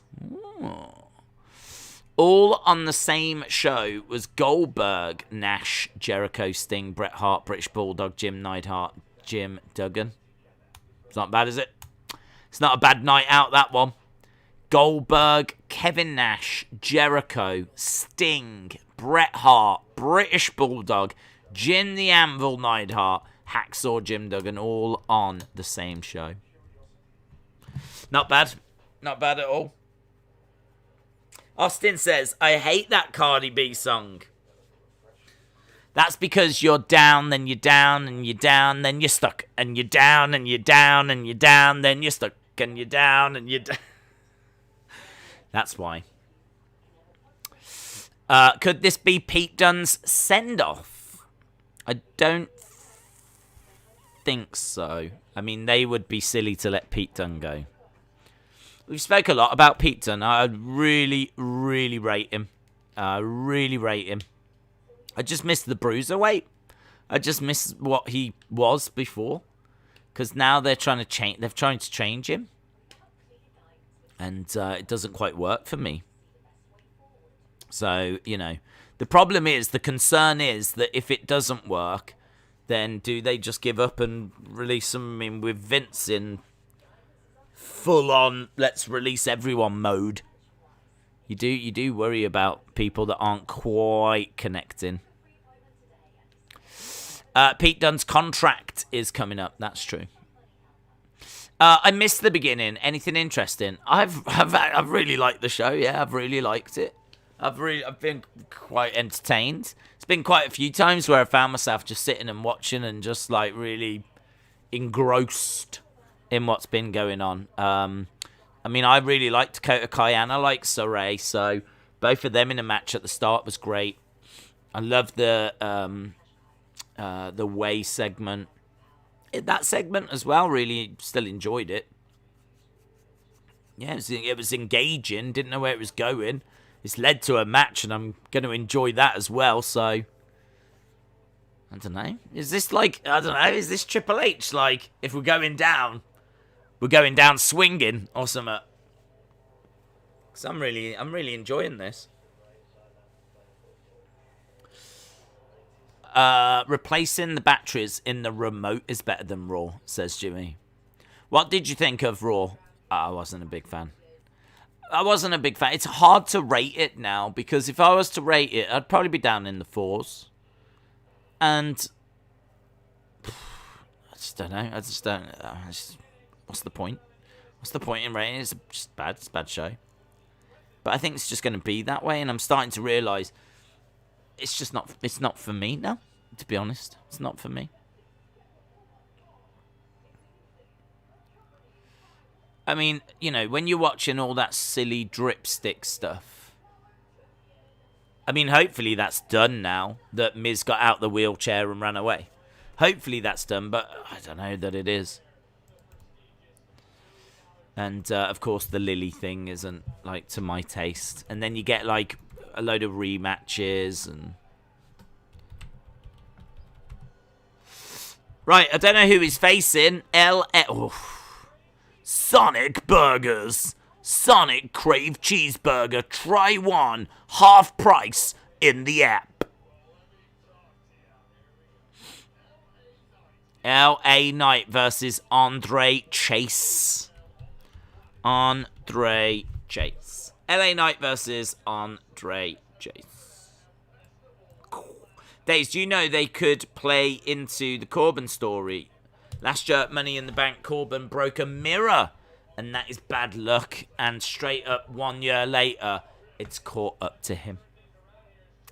Moldy Spoon said, Days is a man to be feared, a man who is willing to do anything for success.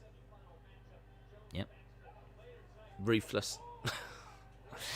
Days, are we streaming every Rampage? Yes. Raw is a kids show, says Bunkers. It does feel that way. Done. LA Knight's won.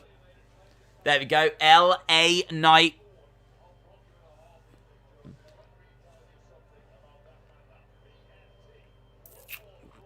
Cameron handing the $1 million championship to LA Knight.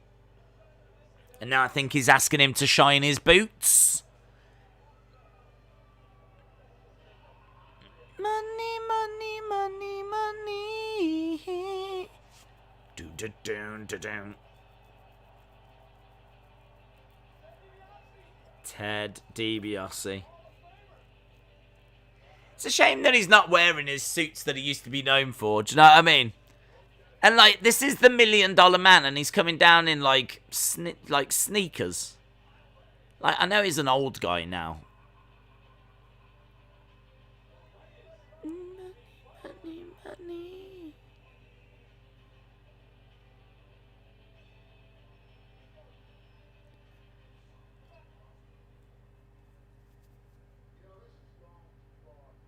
This has gone too far.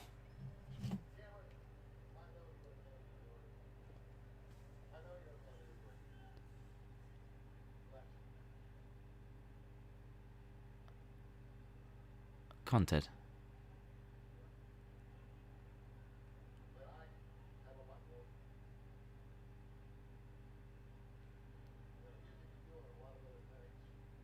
Ted seemed to be struggling a little there.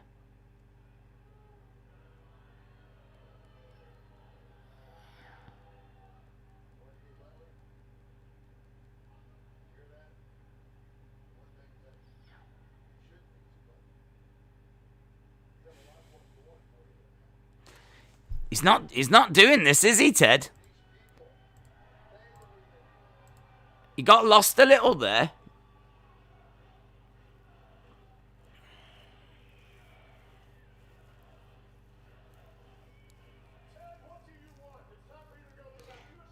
LA Knight said, Ted, what do you want?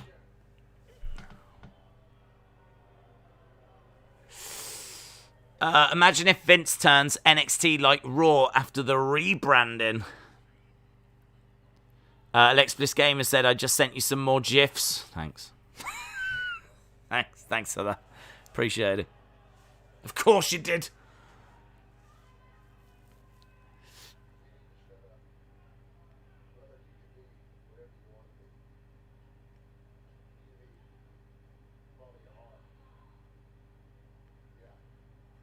This segment's dying. Does anyone else think this segment's dying?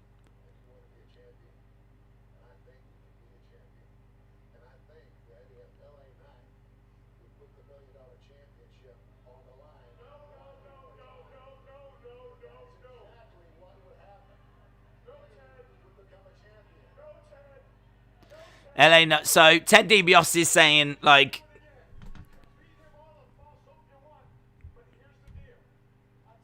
the delivery, oh, it's poor. Yeah. This is better from LA Knight. At least he's injecting some energy into it.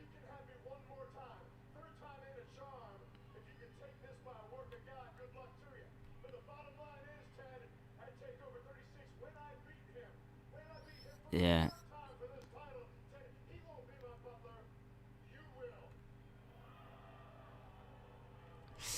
Do you know what? Fair play to LA Knight. That is one of the first times that I've seen him talk and thought, wow, fair play. Like, normally he talks and everyone tells me he's a great talker and I can see he talks with confidence, but I'm never really grabbed by what he says. But having seen Ted DiBiase just be really, like, softly spoken and this segment kind of dying in front of our eyes, LA Knight has just come out and injected some energy that has massively helped this segment. massively helped this segment. So fair play to LA Knight. Cameron Grimes didn't do anything during that. I mean, in all fairness, he had to just stand there and look kind of silent. This was like a war of words between Ted DiBiase and LA Knight, and LA Knight just saved that segment.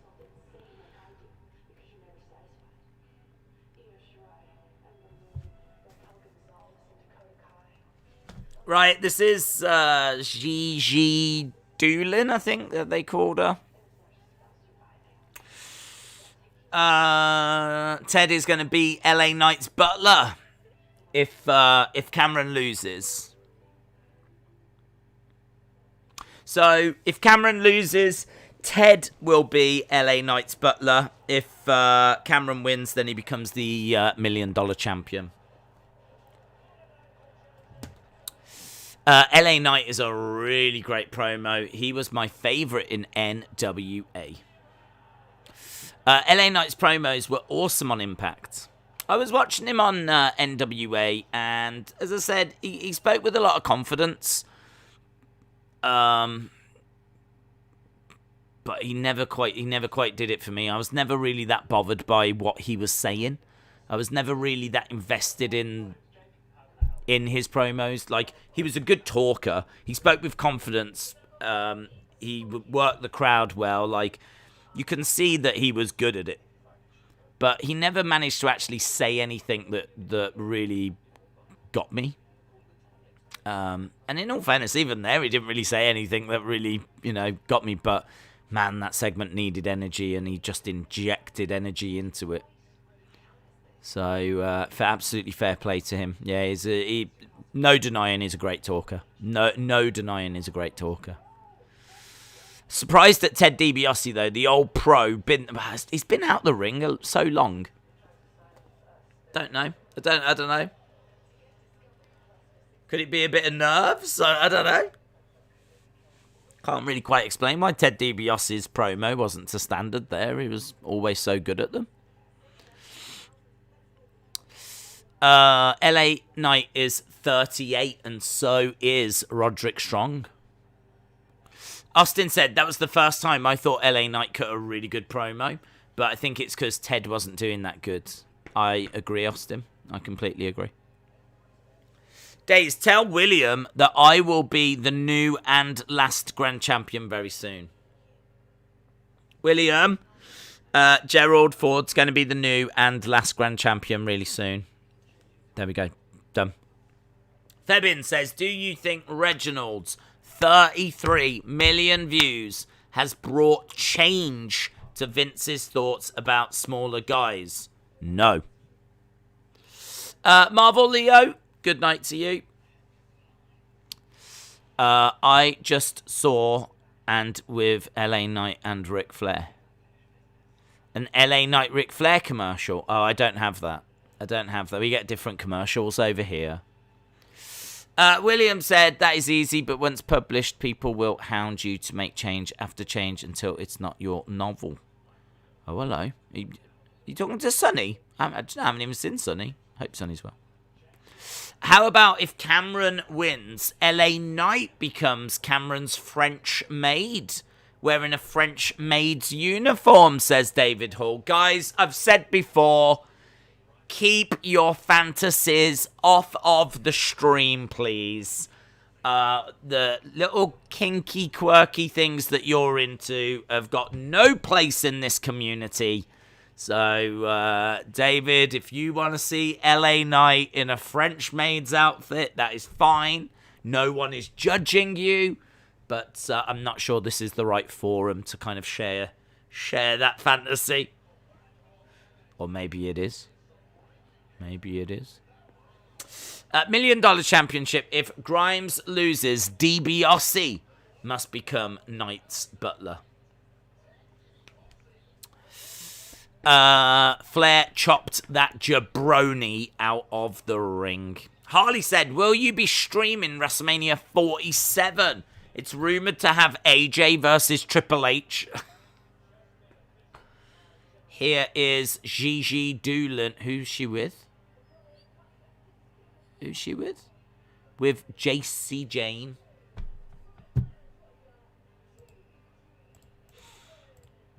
Gigi Dolan.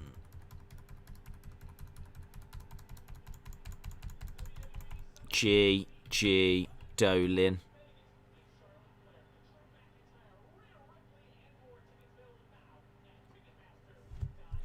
Gigi Dolan. Gigi Dolan. Who's she taking on?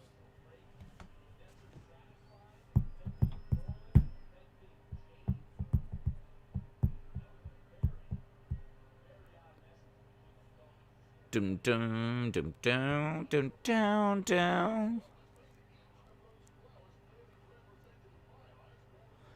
Amory Miller. Amory Miller versus Amory Miller. There we go. Are you excited for Roman Cena promos this week? Sure. I'd like to see them two going at it. I think both are in a... John has historically been a brilliant promo, but he's not been doing it for a long time, so be very interesting to see how he copes with Roman, who is greatly improved since they last kind of had a little back and forth on their promo battle. So yeah, I am looking forward to that. Do you think Rampage will help the ratings of Dynamite? Yeah. I don't think it's going to hurt the ratings of Dynamite. There might be people that discover Rampage and then get into AEW and then watch Dynamite. So, yeah, I can't see why it won't boost Dynamite ratings. I don't think it boosts them much. I don't think it boosts... them anything significant. I don't think they go from like 1.1 to 1.5, but could they go from 1.1 to 1.15 or 1.2 with Rampage starting up? Sure, because I would think there would be people that will discover that, you know, on a Friday night that will never have watched it before and that will get into it and then start watching Dynamite. But I don't think it'll be anything significant.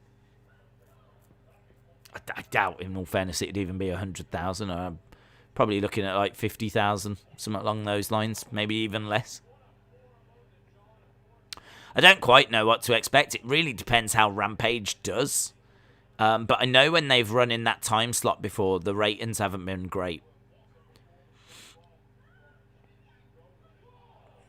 I like your grey beanie. Thank you, Sonny. I like your grey beanie as well. Gigi Dolan is victorious. Dazzle by Nature says, won't it be funny if Gigi comes out on a horse? Giddy up. How did you think of that? Where did that come from?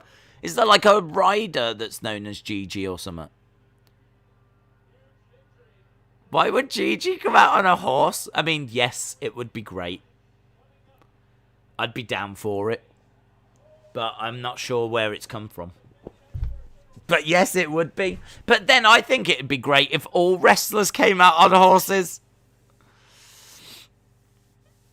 They could do that. The whole pay-per-view just dedicated to horses. Every wrestler is brought down to the ring by horse. Mandy Rose was teaching her. That's a lame finisher, says Austin. Wrestling Kid says, I want to see DiBiase in a sexy maid costume. Right, guys, please stop putting your little weird kinks in the chat, please. None of us need to know about who you want to see in sexy little maid outfits. And especially you, Austin. We don't need to know who you would say. Thank you very much. Do you think Casey Catanzaro will come back anytime soon? I don't know. I don't even know why she's out. Is she out injured or something? I don't know what the future of women's wrestling is going to look like in this new NXT.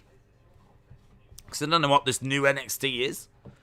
So, hopefully it's going to be strong and well protected. Because I do love women's wrestling. I would do it for $100,000. What, come out on a horse? What's Vince wanting now for women's talent now that Vince has made it clear about men's talent? Don't know. I don't know what he wants to do with women's wrestlers in NXT. I don't think he quite knows what to do with women's wrestlers in NXT. I don't think Vince has ever cared about women's wrestling. I don't think there's ever really been a time where he's... Maybe when Becky was starting to get, somewhere, or when... like with Charlotte being Ric Flair's daughter, he's probably seen some potential, but other than that, I think he likes Asuka. I think he likes Bayley. I have no idea what his relationship with Sasha is. But I think he likes these people. But yeah, I don't know. I don't know what he thinks about women's wrestling. I think he's an old timer, isn't he? So I heard that apparently he's going to be 78 soon. 78. Is that true? Like, someone told me he was going to be 78. I heard he was going to be 78. I mean, if that is true, then... Vince McMahon. Let's have a look. He is 75, so he's going to be 76. So he's 76 in a few weeks' time. 76 years old. I mean, how could he have his finger on the pulse at the age of 76? I mean, that's crazy, isn't it? 76. 76. Vince McMahon is drooling as Olympic gold medalist Gable Steveson deal looms. America's Gable Steveson won Olympic gold, and a deal for him looms. Right, we've got next...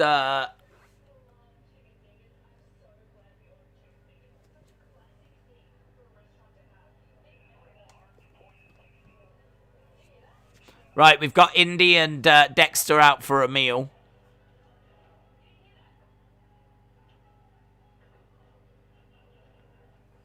She's got up. And there's Candice. Candice at a restaurant with binoculars and... What's your status?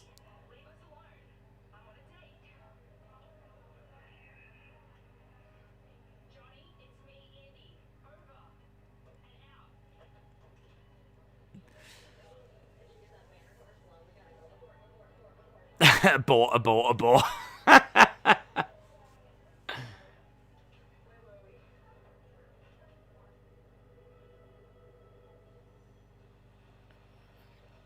Yeah, they're fun. So, they were at a little restaurant, and Candice was watching them, and Indy heard Johnny's voice, and she storms over, and...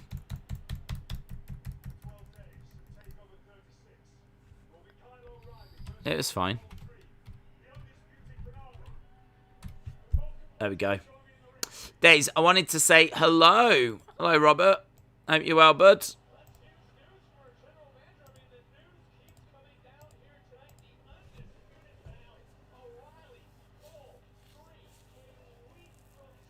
O'Reilly versus Cole.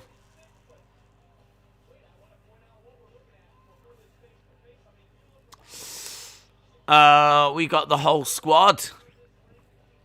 Is that the first time we have seen Parker on NXT TV? Oh, I don't know. What, is he in the ring, is he? I didn't notice. Oh, yeah. Yeah, I think it is, yeah. They'll just be NXT Performance Center people, won't they? It's good to get a good look of him, though, isn't it?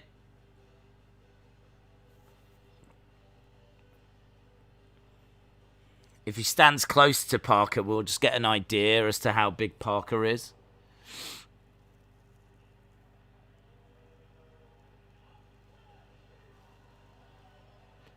So, Adam Cole in the ring.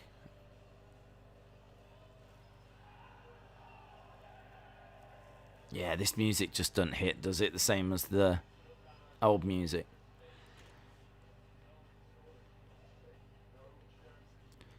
So, we've got... yeah.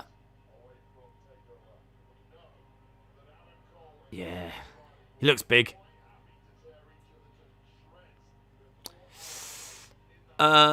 Security guards, baby. Days, I want to let you know the Bellas are in the Hall of Fame and the Undertaker isn't. Bye. What do you think of the rumored changes to the NXT brand with Vince in charge of it? Yeah, I do feel that NXT has gone a little stale. I think there's too much filler on NXT. There's too much that I just don't care about, which never used to be the case. I used to be into everything. But I actually think the start of this show, like, if this NXT was to end now, that would have been a great episode. That would have been a great episode, but the problem is it has to go on for another hour. And it's just so hard to book 2 hours compared to 1. So, I don't want Vince in charge. If we have to go back to something, let's just go back to the 1 hour. A 1 hour NXT would be immense.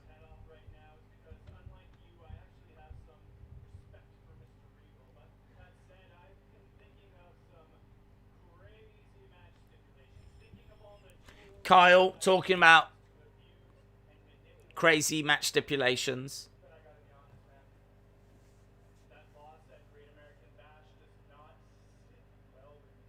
The loss at Great American Bash doesn't sit well with me.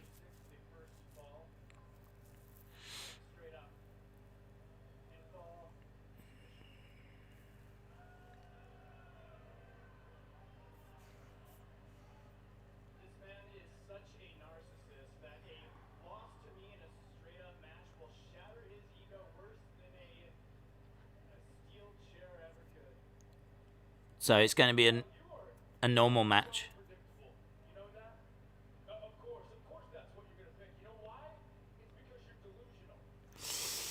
It could be worse. Imagine if NXT had to try and fill the 3 hours. Well, that's true. Yeah, that's true.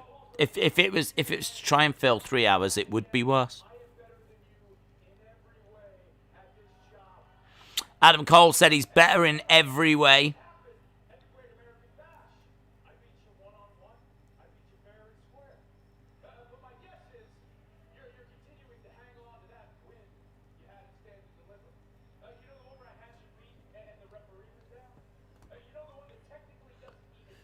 He's a great talker, isn't he, Adam Cole? He's a great talker.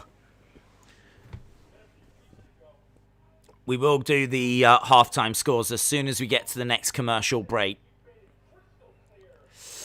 Kyle sounds like his first day of acting class.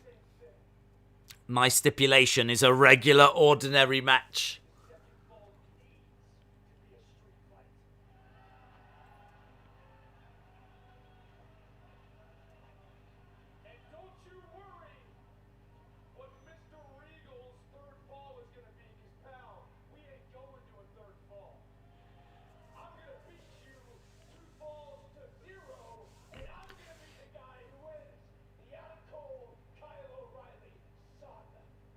So it's going to be 3 falls, normal match, street fight, and then William Regal gets to pick the 3rd. Bra and panties.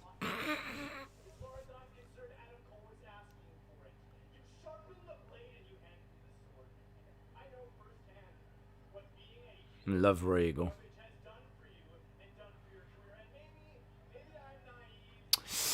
Is it just me, or does Adam Cole Baby look like a younger HBK? He's definitely got that vibe, yeah. I don't know if he looks like him. He's got the...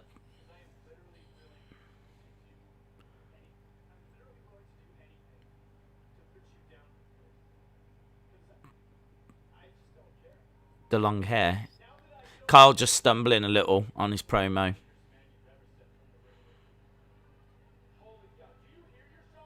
Yeah, do you hear yourself? NXT today, amazing, and Steel Cage. Days, have you seen Scott Steiner bringing out a tiger during his entrance at WCW? Not that I can recall. To be honest, not that I can recall. I feel like that's such a big thing that I would have seen a clip of it, even though I haven't seen like the match of it. Adam Cole said he's the greatest superstar that NXT has ever seen.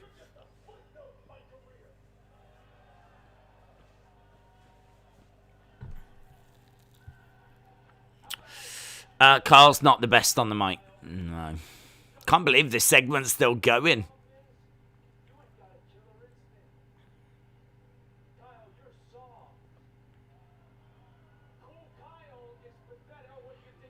Yeah, in all fairness, Cool Kyle is pathetic.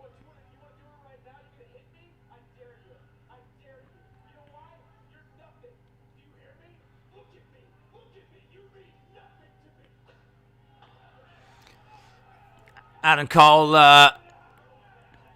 attacking, and the security guards pull them apart. In a steel cage.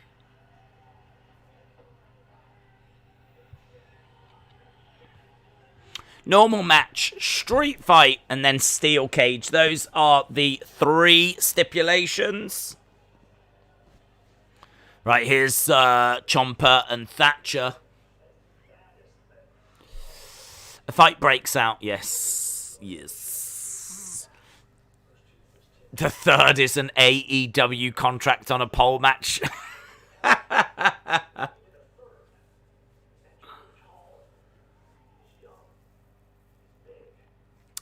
Going Ghost said, Days, what if Vince kills NXT, splits the roster between Raw and SmackDown?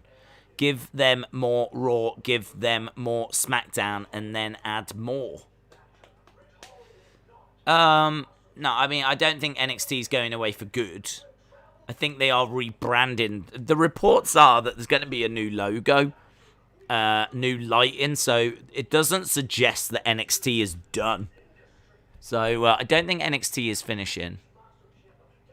But could we see a big wave of releases? Sure, we could see a big wave of releases.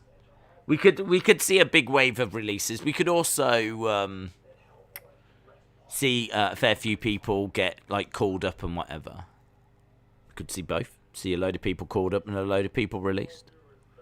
Don't know. Do feel like we're on the verge of a massive change for NXT.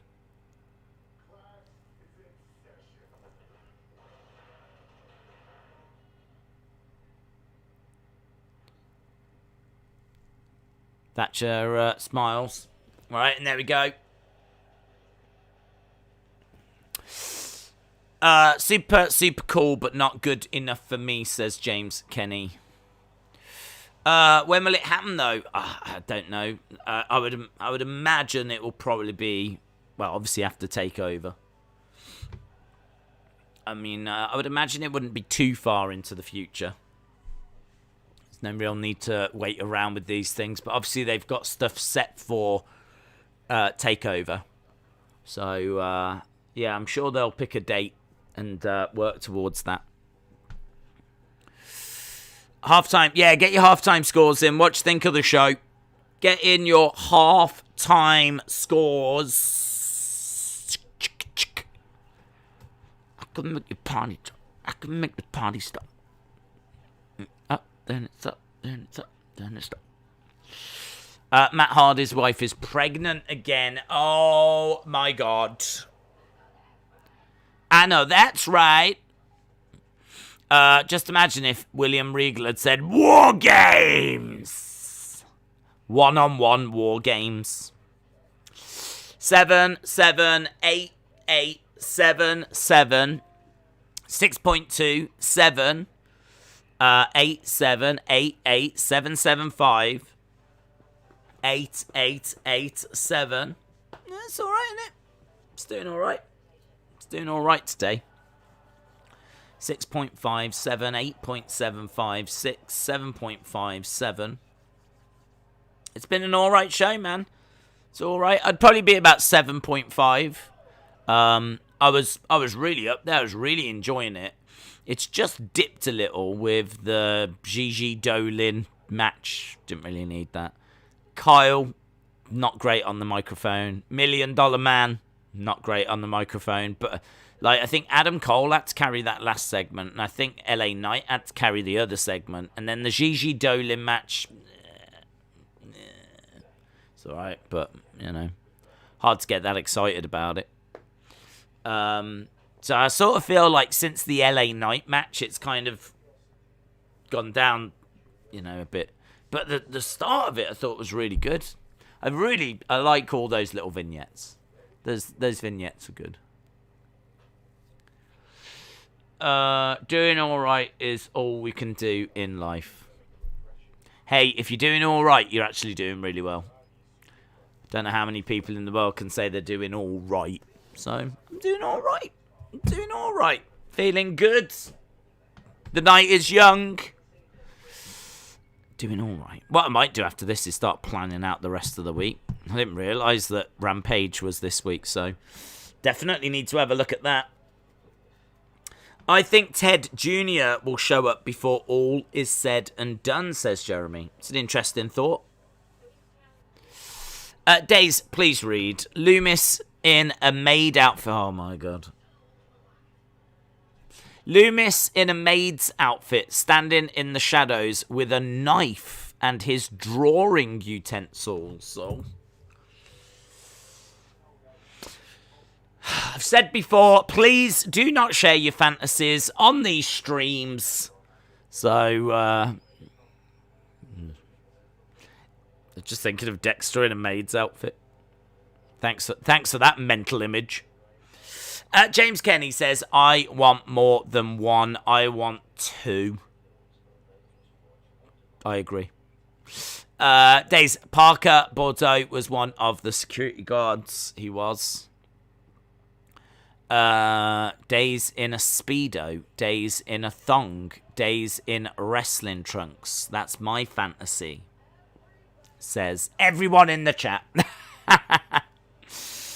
Days, I will time Austin out for always copying your scores. Well, someone needs to do it, Frenchie.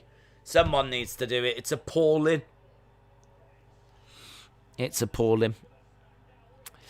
What about Tony in bra and panties? I think Tony always wears bra and panties, to be honest. I think that's pretty much what he sits in the offices wearing. Here's Imperium.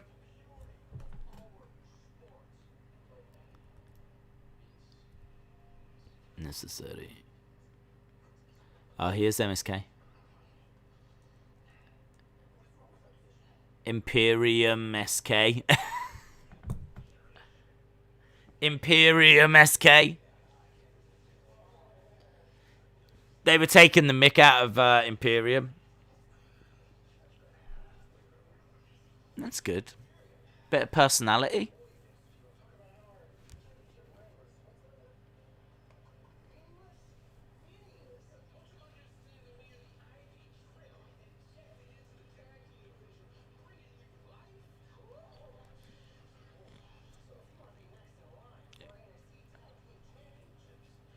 If you want to be next in line. This is alright, This is alright. Seeing a little bit. I haven't really seen much from MSK. I like them in the ring.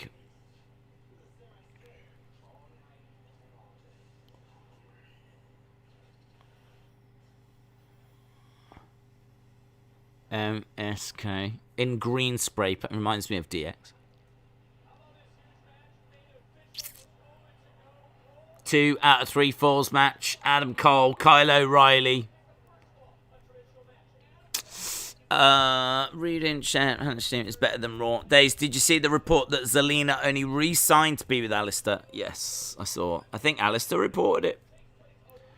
And I think she was like upset in the car And he said, like, don't worry about it. We're going to be fine, kind of a thing.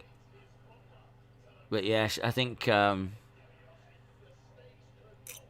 really sucks, doesn't it? It really sucks.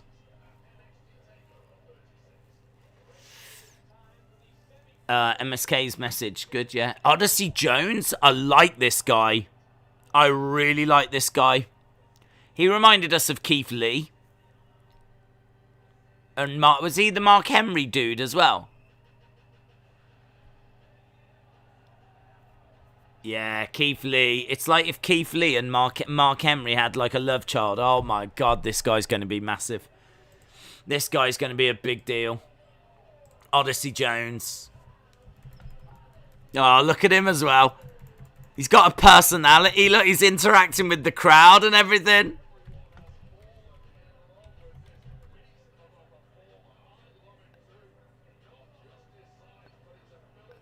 I mean, is it a case that if you've got Odyssey Jones, you don't need Bronson Reed? Is that what it is? Because this guy is like Bronson Reed turned up to max. He's bigger. He's louder.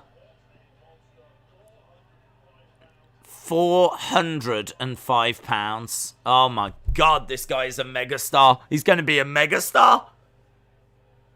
He's absolutely going to be a megastar. How does that guy not become a megastar?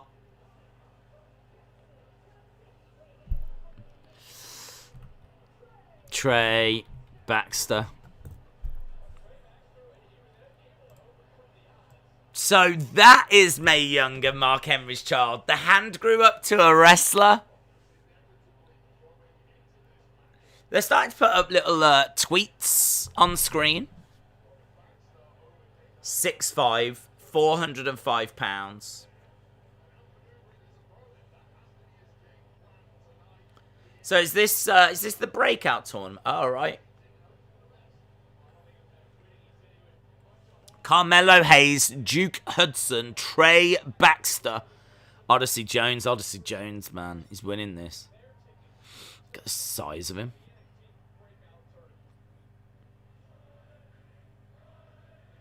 Odyssey, Odyssey, Odyssey. I love his name, Odyssey Jones. Reminds me of Casey Jones from the Teenage Mutant Ninja Turtles. Not his look, just his name. Odyssey Jones. It's a good name. Odyssey Jones is a great name. Mark Henry versus Buddy Murphy would be my dream match. Odyssey Chance, says Knob Freeze.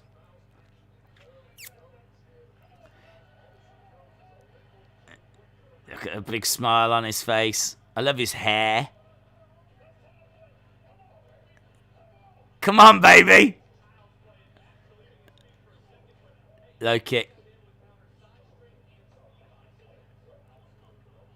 Baxter trying to get quite a few shots in. Picked up. Oh! Pick gets Baxter there, just throws him. Yeah!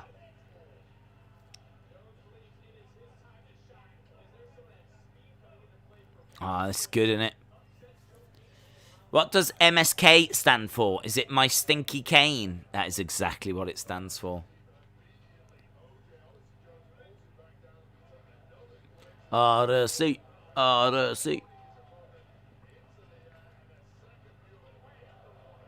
Right, he's got... see the way he picked up Baxter then? He literally just grabbed him and just picked him up like there was no... Oh, you know, sometimes they really put in like... He just grabbed him and was like, right, you're going here now. Right, I'm going to have you up here. I mean, you do get the feeling he could do this to him if he wanted.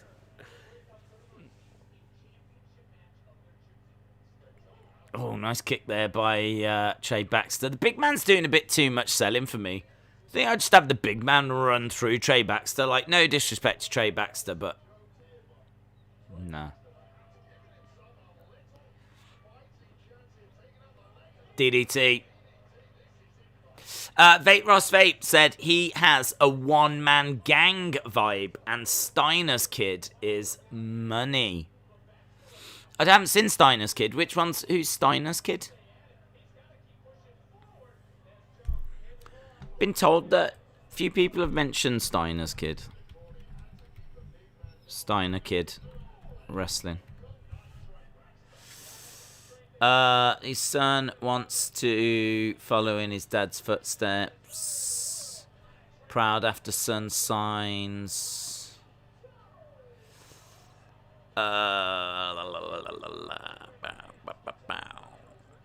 Rick Steiner's son has got a tryout.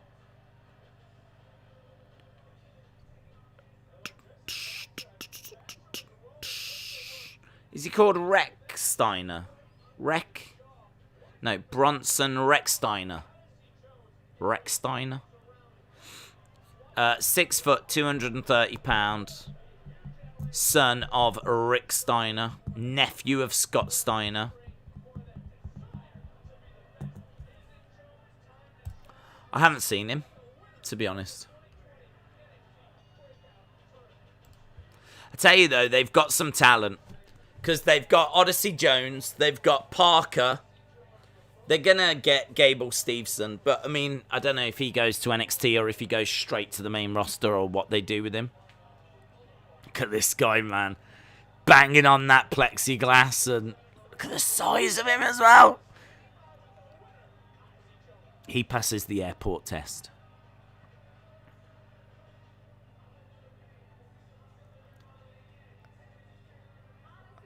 Oh, a little interview by the fans.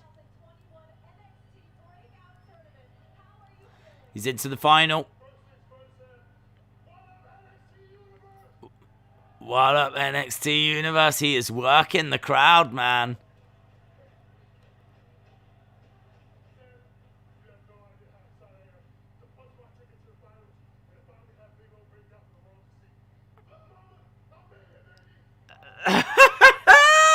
Look, mama, I made it, baby.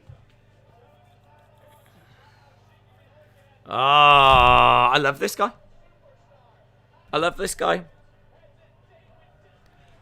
I'm an Odyssey Jones Stan fan. Nah, Stan fan? I'm a Stan fan, not just a Stan. I'm a Stan fan.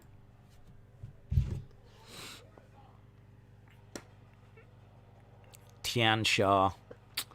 Such a shame. It went too weird for me. Boa is up! Advert. Days is an Odyssey stat. Yeah. Mama, I made it. Listen. You only get a few minutes to shine. Yeah, this is international TV. Think of the people that would kill to go on international TV. You're shown around the world. You're not only shown on the USA Network.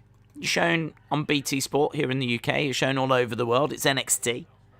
You get a few minutes to shine. This is why there's no excuse for bad promos and, there's no excuse for, like, Kyle O'Reilly to not be better at promos now. There's no excuse for Ted DiBiase to, struggle with that segment. Got to be ready.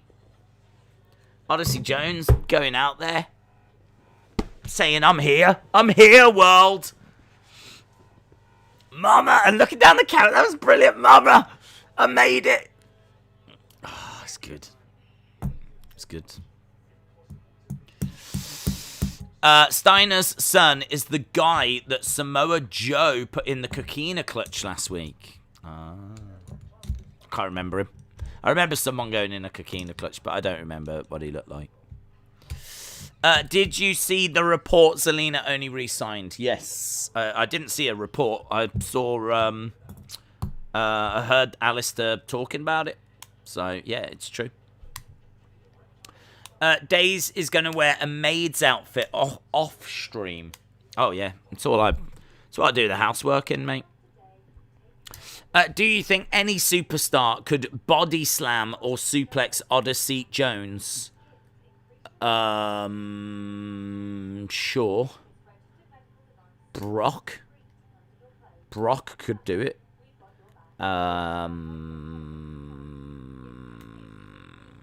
Maybe Cena could do it. I don't know that there would be many. Cesaro could do it. We've seen Cesaro slam Big Show, so he could slam Odyssey Jones. So yeah, I don't think there'd be loads, but there's definitely people that could do it. How is Mama Day? She's good, thank you. Yeah, it's good. Can you DM me when you wear the maid outfit? Sure, yeah, I'll just send you a message saying, just let you know, I've popped the old maid outfit on right now. It's been reported Friday could be another NXT release day. I don't know about Friday, but I do think there will be more, unfortunately. I don't want to see more, but I just think there's a lot of people that don't fit in with what Vince is looking for NXT to be. So I do think there will be more on the way, unfortunately. Cesaro definitely could. Roman, Volta. How do you do 12-hour streams without going in the bathroom? Something is fishy. Well, fish are fishy. Right, we're back. We've got Mackenzie Mitchell. Here is Kushida. Bivens.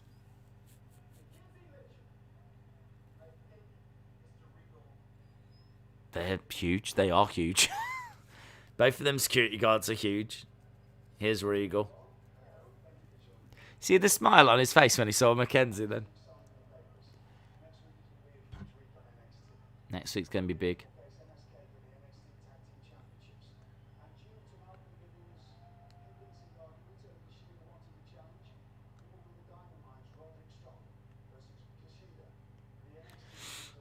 So Roderick Strong versus Kushida for the Cruiserweight title. And did he say Imperium versus MSK?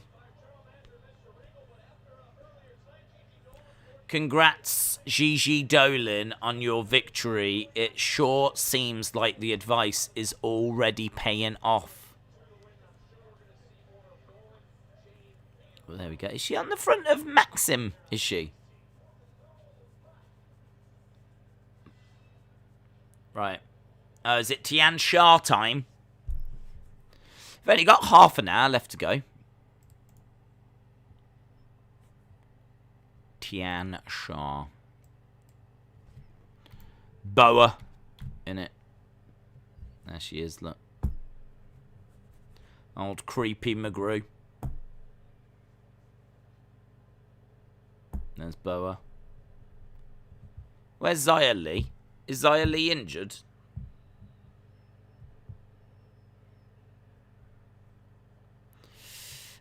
Do you think WWE will call up some of the bigger names? Yeah, well, it seems like Adam Cole's on his way, definitely.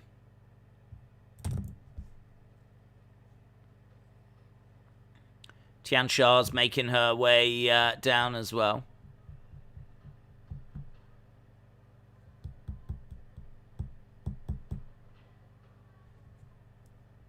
Here is Boa.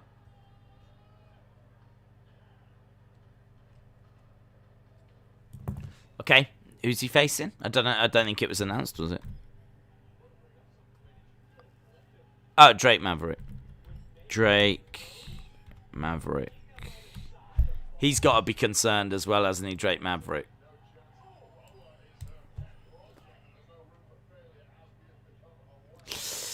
Xia Li is injured. What's the main event? Oh, I'm guessing it'll be Dragunov and Pete Dunne. Boa versus Drake Maverick. Boa is sexy. Mandy Thug. You mean Thug Mandy? Moldy Spoon said, I met Riddle's stepdad. He said, don't tell Riddle where I am. I think he has learning difficulties because he keeps calling me bro and I'm his stepdad.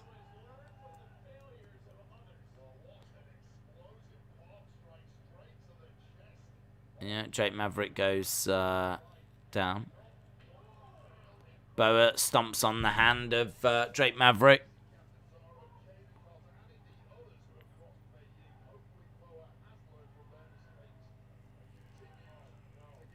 I think Drake's just like a really nice guy that does what is asked. I think that's Drake Maverick.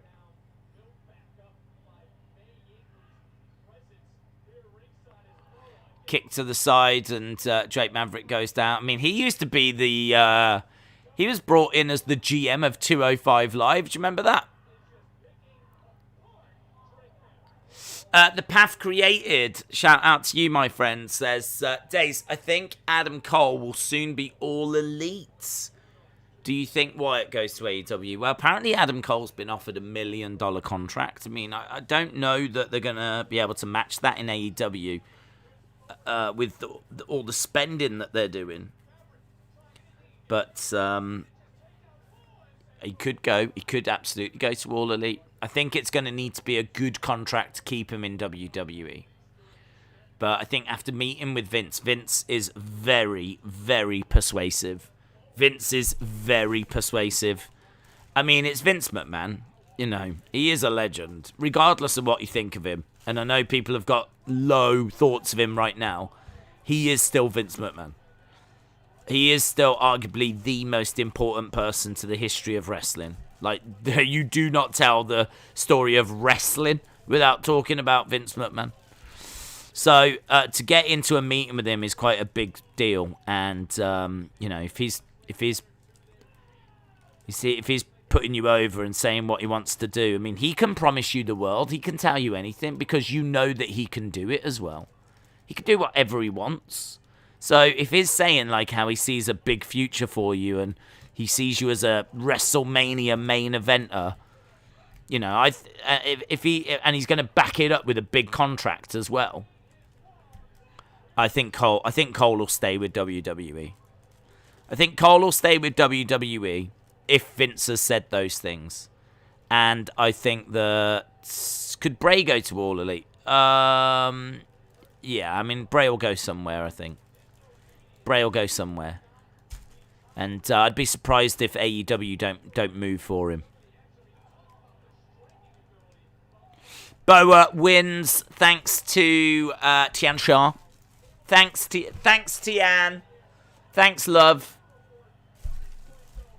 Imagine CM Punk debuting as Tony Khan's secret brother from the illegal wife of Shahid Khan.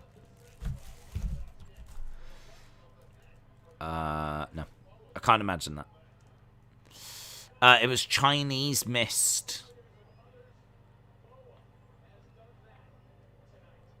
Well, there we go. Tian Sha sits in her throne.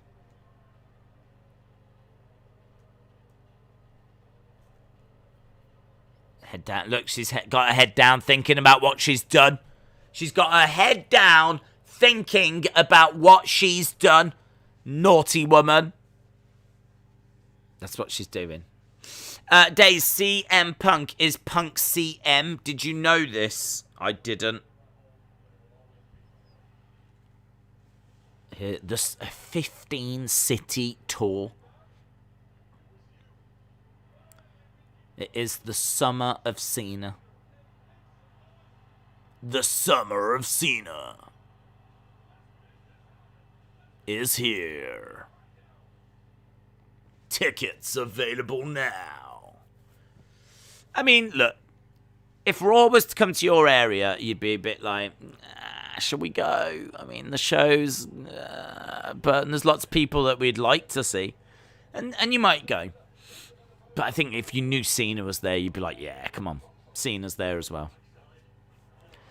It's a clever way in it of just those people that are a bit like, it's a good way of getting them to go, yeah.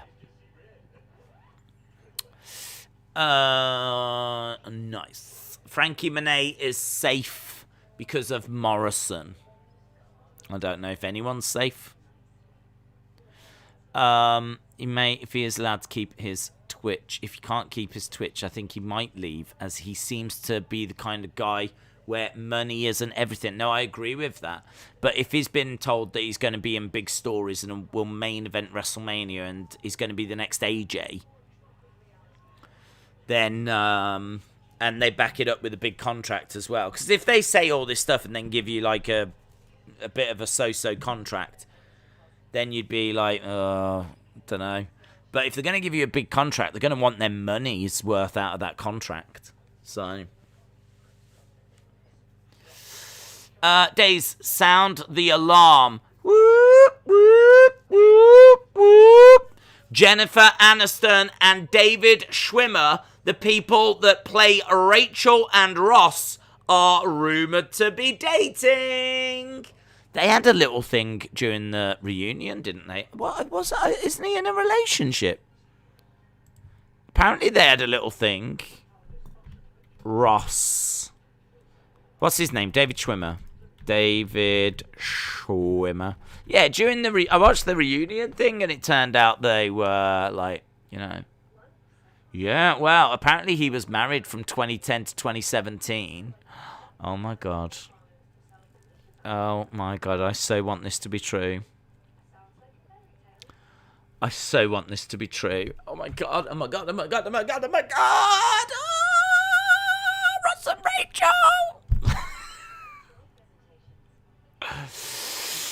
They've been spending time at her home where she's been cooking dinners, and they've been having a lovely chat and everything. Apparently they were, like, snuggling up on the set of Friends, and then they realised that they couldn't do it.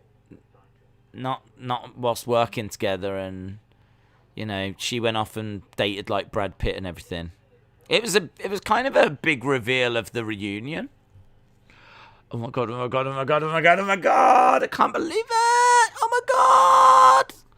I need to get onto my Stan account right now, guys. Oh, I need to get onto my Stan account. Yeah, I did like Friends. Friends was a good show. I like Friends. I grew up watching Friends. So I've seen all the episodes. And I watched the reunion. And I just want them to be happy, guys. Oh my God, oh my God, oh my God, oh my God, oh my God. Oh, if there's a wedding, I won't cope. Right, we're back at the restaurant. You are too funny.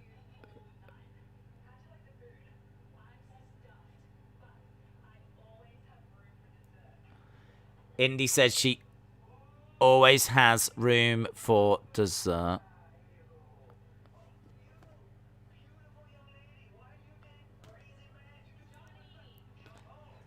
Johnny is dressed as a waiter.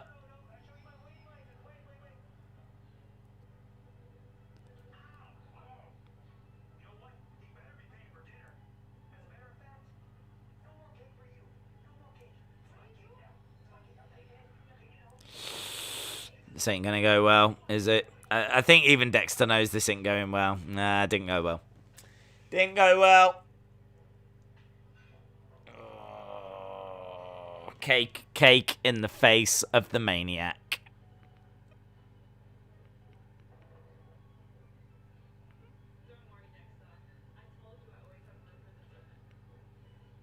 Indy said, "Don't worry, Dexter. I always have room for dessert."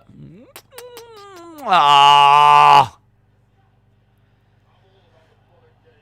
Where's Beth Phoenix? Beth Phoenix really sells these moments really well. She's into all this. She should be like, oh my God, oh my God, oh my God, oh my God. There's so much oh my God in going on right now. I can't believe it. So much love in the world. What a time to be alive. These are great. These are great. No more wrestling days. No, now that this is lovey-dovey days. Lovey-dovey day. Right, we're just hearing from Loser McGrew, old Karrion Kross. TikTok. Time to lose. Kross versus Joe. Days, I'm going to eat cereal. I'm a big boy, and I'm good at eating cereal called Science Shop. You enjoy that, my friend. CM Punk is going to debut in AEW as CM Skunk, and his gimmick will be that he smells horrendous and people run for their lives. Don't see it. I don't see it. Not if you're spending $12 million a year. I mean, that is serious, isn't it? Is it 12 million a year, his contract? Because that is $2 million. That's 12 million a year is $1 million a month. So that's $250,000 a week. Ish. Wow. Wow. That's serious money, man. I just want Scarlett at this point. I miss them together. There's a Tim Hortons cereal at the grocery stores. It's called Tim Hortons cereal. That is a genius name. So clever. I wonder how long it took for them to come up with that. What shall we call this Tim Hortons cereal?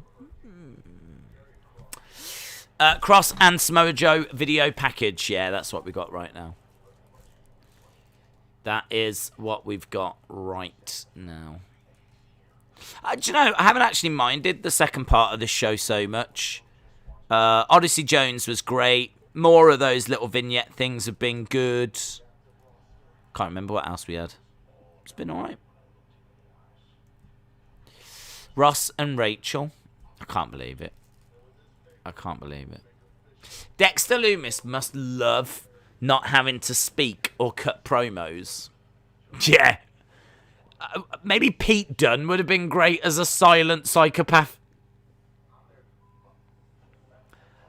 Samoa Joe says, I'm there to F him up.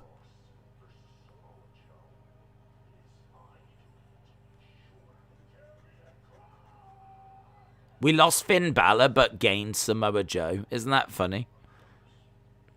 Just as Finn Balor leaves, Samoa Joe arrives.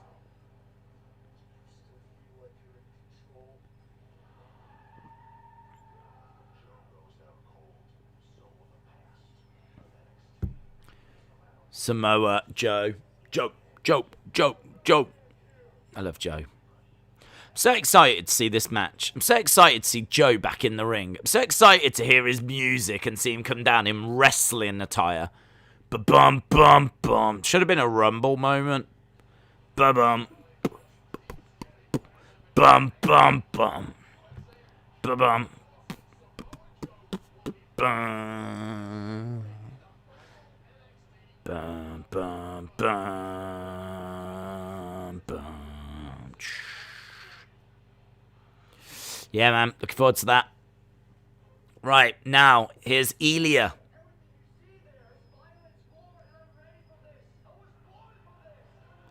I was born for this. Do you remember his great match that he has with Cesaro at one of those NXT UK takeovers?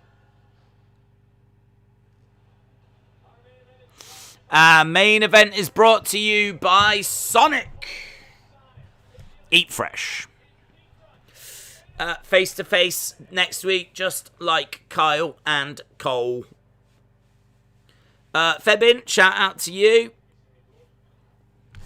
Apparently, Max Caster has been suspended for 2 months without pay and must take part and pass sensitivity courses. Oh my god. Just because of the Simone Biles thing. Flip.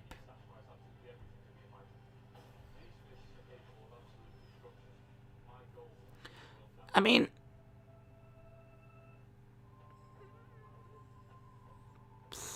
seems harsh, doesn't it? I mean, I think he said something like, I don't actually know what the actual line, but wasn't it something like, you must have mental health issues like Simone Biles? Something like that. Like, it wasn't a great line. But I don't know. That might be a bit OTT. For how long's he been suspended? 2 months. He's lost 2 months of pay. 2 months without pay, and he has to go on like a sensitivity course for that one line. And I think the line was, you've got mental health issues like Simone Biles. Who said that she has got, like, you know... She said that her body's not in sync with her mind. I don't know. Part of me thinks that's because of the outrage that came from it. It's not a great line, and he deserves a slap wrist for it. But 2 months without pay. Imagine going 2 months without pay.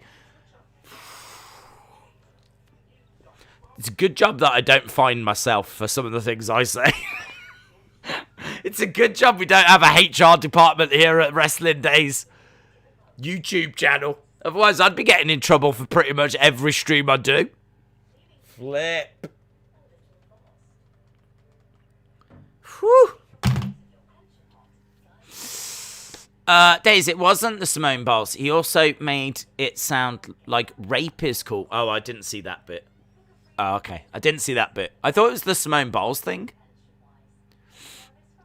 It deserves punishment. It's a serious issue.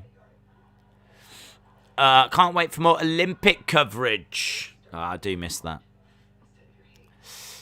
He said, we'll beat you so bad you'll claim mental health like Simone Biles. We'll beat you so bad you'll claim mental health like Simone Biles. Yeah, I don't think that's that bad. I mean, we're going to beat you up so bad you're going to claim mental health issues just like Simone Biles has, which that's a fact. She just has. Says that she's got mental health issues. So he's saying, I'm going to beat you up so bad you'll have mental health issues, like Simone Biles has just said she has. I mean, is it tasteless? Sure, but he's meant to be tasteless. They're heels. Like, are you outraged? Good. They're heels. That's what heels do. I don't know, maybe I'm missing something with this. Heels are meant to upset you. They're meant to be, like, you know. I kind of feel like does he deserve a slap wrist for it? Sure. Has it crossed the line? For a lot of people, yes.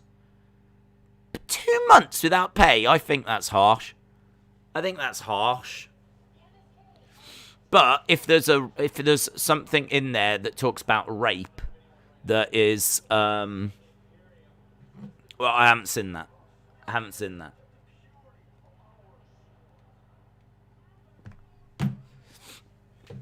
So maybe there's more to it than meets the eye.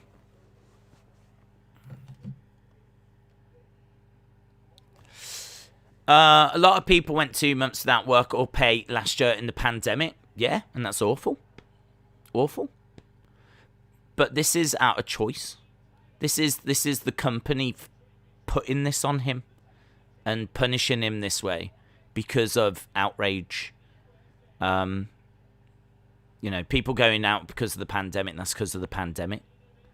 So I see it as slightly different. No one should have to go without pay. I mean, what the pandemic has done to people has been horrific. Absolutely horrific. He mentioned Simone and then said about Duke Lacrosse. 3 members of the Duke Lacrosse team were falsely accused of rape, and that is what has gone for. Right. Okay, fair play. I don't know about...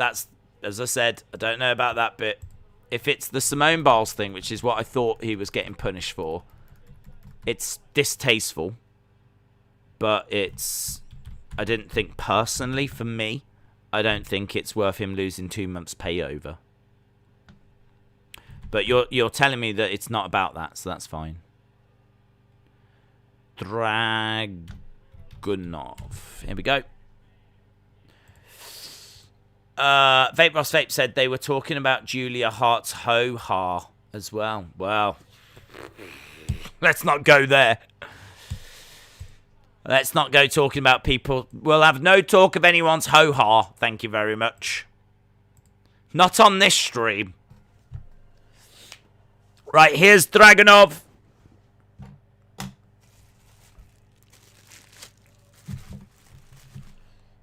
I love Dragunov.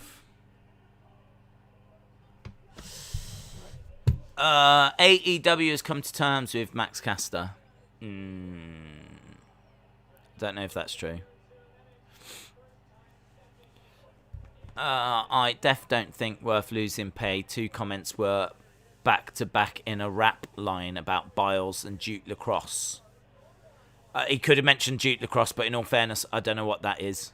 So if he has mentioned it, that would be a line that I'd just blank out, to be honest, because I don't know what that even means.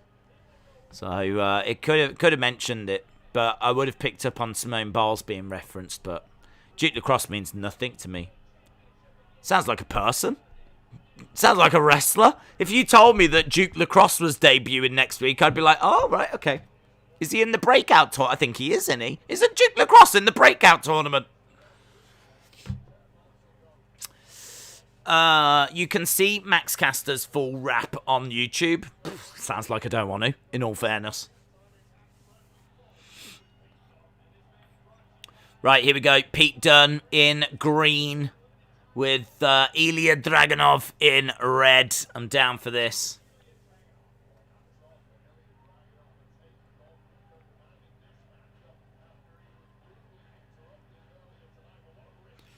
Nice little roll through by Dragunov. Good joint manipulation by Pete Dunne. Pete's trying to work on the arm and cause some damage.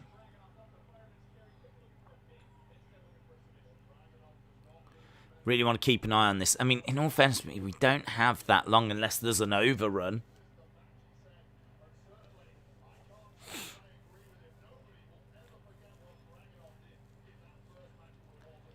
So they're talking about the first match between Dragunov and Walter. Again, joint manipulation.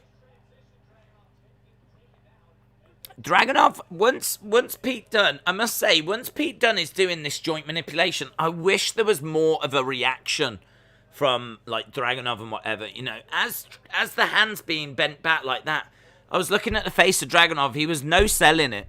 So, you know, I wish there was a lot more kind of reaction to some of this joint manipulation. Because sometimes it just looks like Pete Dunne is going about his work, but it doesn't actually look like it's causing that much discomfort.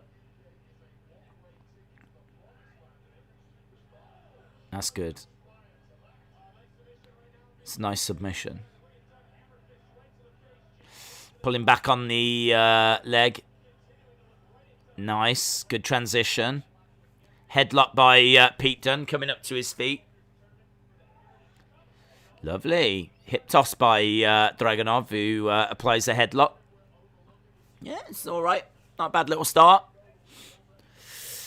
Been wanting something to eat for about 3 hours, and I just can't be bothered. Do you know, I really want a milk slice. We were talking about them during the Olympic stream. Kinder make them. Milk slice. Apparently it's kind of milky, spongy. Chilled. You have it chilled, not frozen. It's chilled. It's got a little bit of like wafer and honey, and I want to try one. I've never had one. I have no idea how we got onto the subject, but every time I think about food now, I just think about how I want to try a milk slice. If anyone's had a milk slice, let me know. Let me know. How nice are they? Daniel said, did you see Gable Stevenson's tweeted Dana today? Dana hasn't replied, but he just put up a congratulating post. Reports are UFC and WWE are going to be involved in a bidding war. Well, I don't know why there'd be in a bidding war, to be honest, because I would just have a conversation with him and say, what do you want to do? I mean, because they're very different things. It's kind of like being a ballerina or a firefighter. Do you know what I mean? What do you want to do? Do you want to go into performance, or do you want to go into actual, like, brutal combat where you are fighting for real?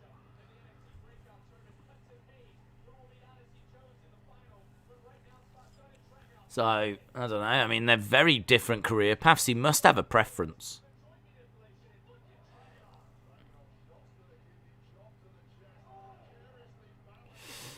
Milk Slice, is that Kimbo Slice's cousin? Yes. It is, yeah.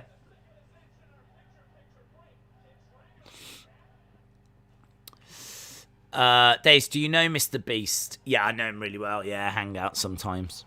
We're really good friends. What happens if accidentally you wash your face with the butt face towel instead of your regular face towel? I should imagine nothing happens, but I should imagine you would feel quite dirty and disgusted after you found out. I'm calling an instant classic on this match. These dudes are going for it, and I am loving it, says Ryan. Milk slice chants are going to break out in the arena. Milk slice, milk slice, milk slice. I'm going to show you what a milk slice looks like, mainly because I want to see one, but also there might be someone going, what the hell is a milk slice? Because I was also like, what the hell is a milk slice? A milk slice. Milk slice. I don't know. They're a bit thick. They're a little bit thicker than... Ooh, I don't know why I sounded like that. Oh, they're a little bit thicker than I thought. Higher power. I didn't like this Coldplay song, but this Higher Power... It's on this advert, and I keep hearing it all the time. It's okay. It's alright. I am currently trying to find you an image of a milk slice. I don't want anyone to ever say that I don't do things for you guys, because I really go above and beyond. There's no two ways about it. This says, though, that it's a milk slice. Oh, my God. I just want a picture of a real milk slice. That's what I want, but I keep finding flipping fake pictures.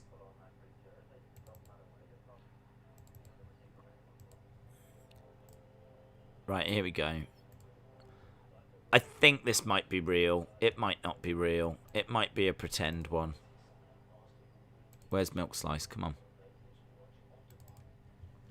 There.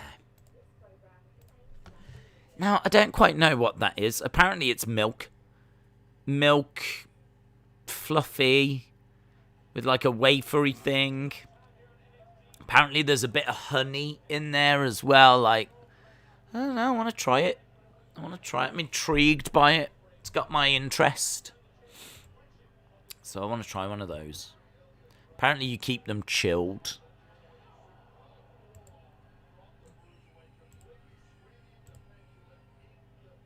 So whenever people talk about food, that's what I'm thinking about right now. I always think about milk slices now. Now I'm like, I really want to try one. That might not be the picture of an actual milk slice. I'm just going to throw it out there. I can't say for sure that's an actual milk slice. There's a lot where they make their own on YouTube. That looks like an ice cream sandwich. That's just an ice cream sandwich? It's not an ice cream sandwich. You don't keep that frozen. See, this is where you lot... This is where it comes in. You lot are looking at that going, that's an ice cream sandwich. It's not. You keep it in the fridge. And it's milk. It's not ice cream. So, you've shown yourselves up there. You've shown yourselves up. I'm embarrassed for all of you. Let's put it that way. Right now, I'm embarrassed for the chat. Because that's a real rookie mistake to make. All the milk slice stands out there. All the milk slice stands have been like, yeah, respect. Respect. Milk slice. Milk slice for life, baby.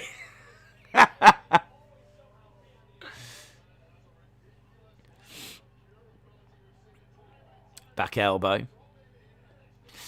I'm glad I'm not the only one that said ice cream sandwich, but it does look like one. Well, yes. Okay, I agree that it does look like one, but this is part of the appeal, is that I agree it looks like one, but that's why I can't quite get my head around what it's going to taste like. Because it goes in a fridge, not in a freezer, and it's not ice cream. It's milk. So I'm guessing it tastes like milk. But it's got a bit of honey.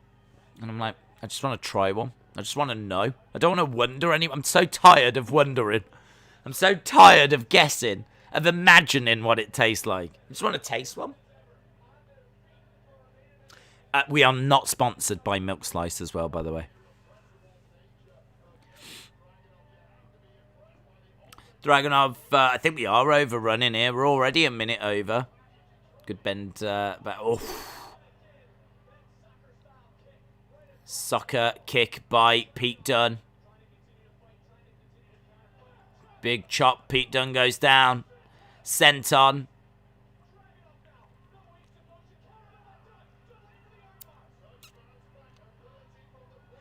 Nice roll through by Dragunov. Some elbows. You're saying it's not an ice cream sandwich. It's not an ice cream sandwich. That is confirmed. They might even sell them in America. I don't even know where. They're Kinder, so I don't know if you have Kinder in America. I'm guessing you do. Kinder Milk Slice. See, people are as interested as I am. I knew it. I knew you would be. I knew it.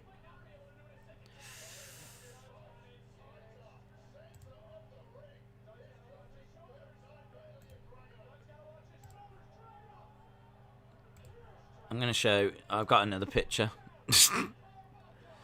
Pete Dunne kicks out. 1, 2. Shoulder up by Pete Dunne. Look at that. Look at that. Little bit of milk. Little bit of honey. Little bit of love. I think you can see a bit better that it's not an ice cream bar there, but it definitely still looks like one. But what are you? What are you? This is awesome chant from these two. Nice chop by Dragunov. Pete Dunne taking the leg away from Dragunov. Kick to the head. Against the ropes. Oh, I like that. Dragunov selling the hand. So Pete Dunne's been doing a lot of joint manipulation and working on the hand. Dragunov went to use the ropes and he was like, ah! So he's selling the work that Pete Dunne has done.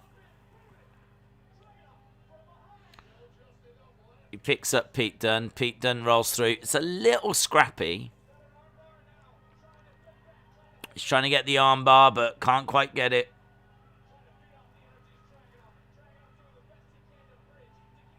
Ooh, has he got it? Roll through by Dragunov. That was good escape, that was. That was good escape by Dragunov. Ooh, deadlift German. Shoulder up.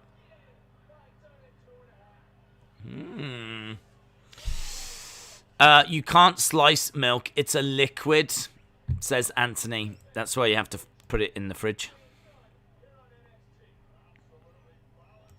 I'm going to move it. It's distracting people. I've blown people's minds.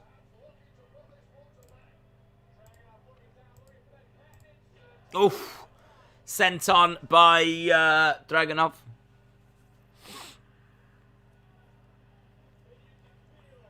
Dragunov going back into the corner.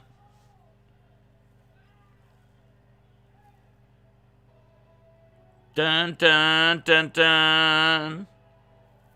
I'm not expecting it to be the man. I'm expecting it to... Oh, it is the man!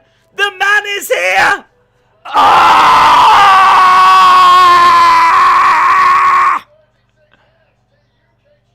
Dun, dun, dun, dun, dun, dun, dun, dun, dun, dun, dun, dun.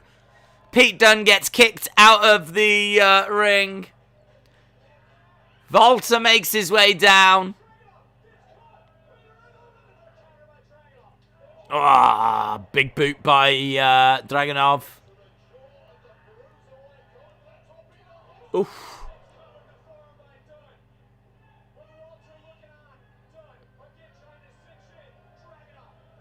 Bitter end. So Pete Dunne's going to win by distraction.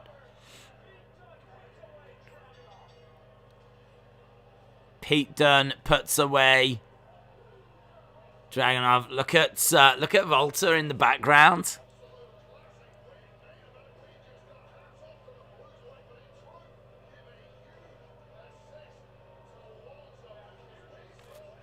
He steps into the ring, stares at Pete Dunne. Oh, God, I'd take that match again.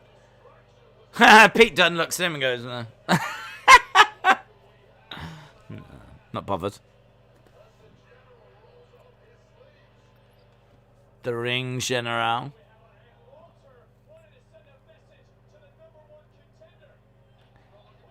Oh, Dragunov's trying to fight back. I don't know that I would have gone that way. I don't know that I would have had Volta down on the outside.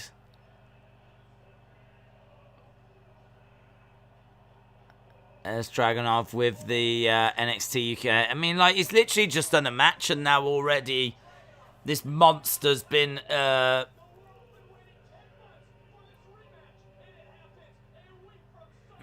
don't like that as a final image at all.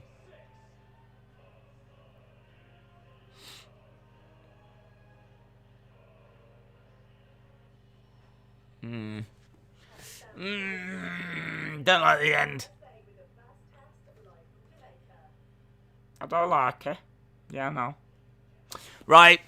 Get in. He's lost a little weight. Well, good for him. Good for him. Get in your scores. Get in your scores. Get in your scores. What did you think of the show? I thought the show was good. What did you think? Milk slice out of 10 from me. I'm giving tonight milk slice out of 10. The human brick wall himself, Volta. Oh, so good when he came walking down. It just means that Volta wins. Don't worry. Yeah. I just think one shot though, you know, and then he's outside going. It reminds me of Peter Griffin, you know, when Peter Griffin hurt his shin and you get that little meme of him going,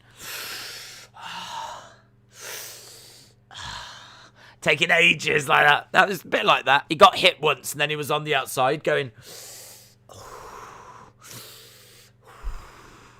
for like this mountain of a man. It's just not the way I would have booked it, but doesn't matter. Still love him. Doesn't matter. Still amazing. He's still amazeballs. 7, 7.75, 7.5, 9, 8. Warren says, where do you buy milk slices? I knew it. I knew it. I knew you guys would be into it like me. We started talking about it. I just want to know what it tastes like. That's it. I just want to know what it tastes like. Might be awful. I don't know. It's got a little bit of honey, though. Don't mind a little bit of honey. So, yeah, I don't know. Well, I'm guessing in a supermarket here in the UK, but I don't know about in America. I don't know where they're available. I don't work for Kinder, so I don't know. They're available at all good food outlets. Yeah, right. 7.5. 6.5, says Brian. Thank you for teaching me of milk slices. You're welcome. Do you think Swerve is safe? He's 6'1" and 30. I don't know, dude. I don't know. I can't answer as to who is safe and who isn't safe because I don't even think Vince knows. I think Vince changes his mind every other day. So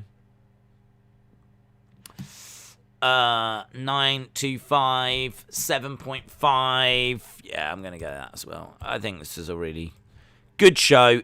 Entertained. Definitely things that I would change, but good. 7.5. Volta saves the show. He saves every show. Coming soon, Wrestling Daisies, Milk Slices. Yeah. Very soon will be Milk Slice Days. We're going to leave wrestling. We're just going into the world of Milk Slice. We're going to review milk slices. We're going to talk about places you can get them from. We're going to talk about new things Kinder are working on. We're just going to do a whole channel dedicated to that. Omar said, I looked up milk slices and it's just an ice cream sandwich. It isn't! It isn't! If it was an ice cream sandwich, why would you put it in the fridge? Why would they say keep it chilled? Would they? They'd say keep it frozen. Come on, man! Come on, man! And also, it's made with milk. Milk. It's milk. With a bit of honey. It's not an ice cream sandwich. You're a fool. You've embarrassed yourself on the internet. Milk Slice Days. That could be your rapper name. It could be my rapper name. Milk Slice saved the show. Milk Slice. Milk Slice. Milk Slice. My new favourite, guys, I've started a new faction. You'll never guess what it's called.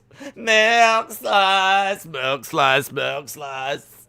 Yeah, Milk Slice. Milk Slice. Oh, man, I can't wait for Milk Slice versus Hit Row. War Games! War Games! There's only one way to settle this. War Games! Milk Slice! Beautiful. Milk that's so solid, it's curdled. Give me some of that curdled, milky goodness. Right. We're going. Awesome. Thanks a lot for watching. Thanks a lot for joining. Hope you have a lovely evening wherever you are. We're back tomorrow for AEW. And I don't know, we might do that football game as well if that's tomorrow, Patrick. I'll have a little look into it. That's what I'm going to go off and do now. And spend about 5 hours just staring at pictures of milk slices. So, awesome. Thanks a lot for watching. I'll see you again next time. Bye for now.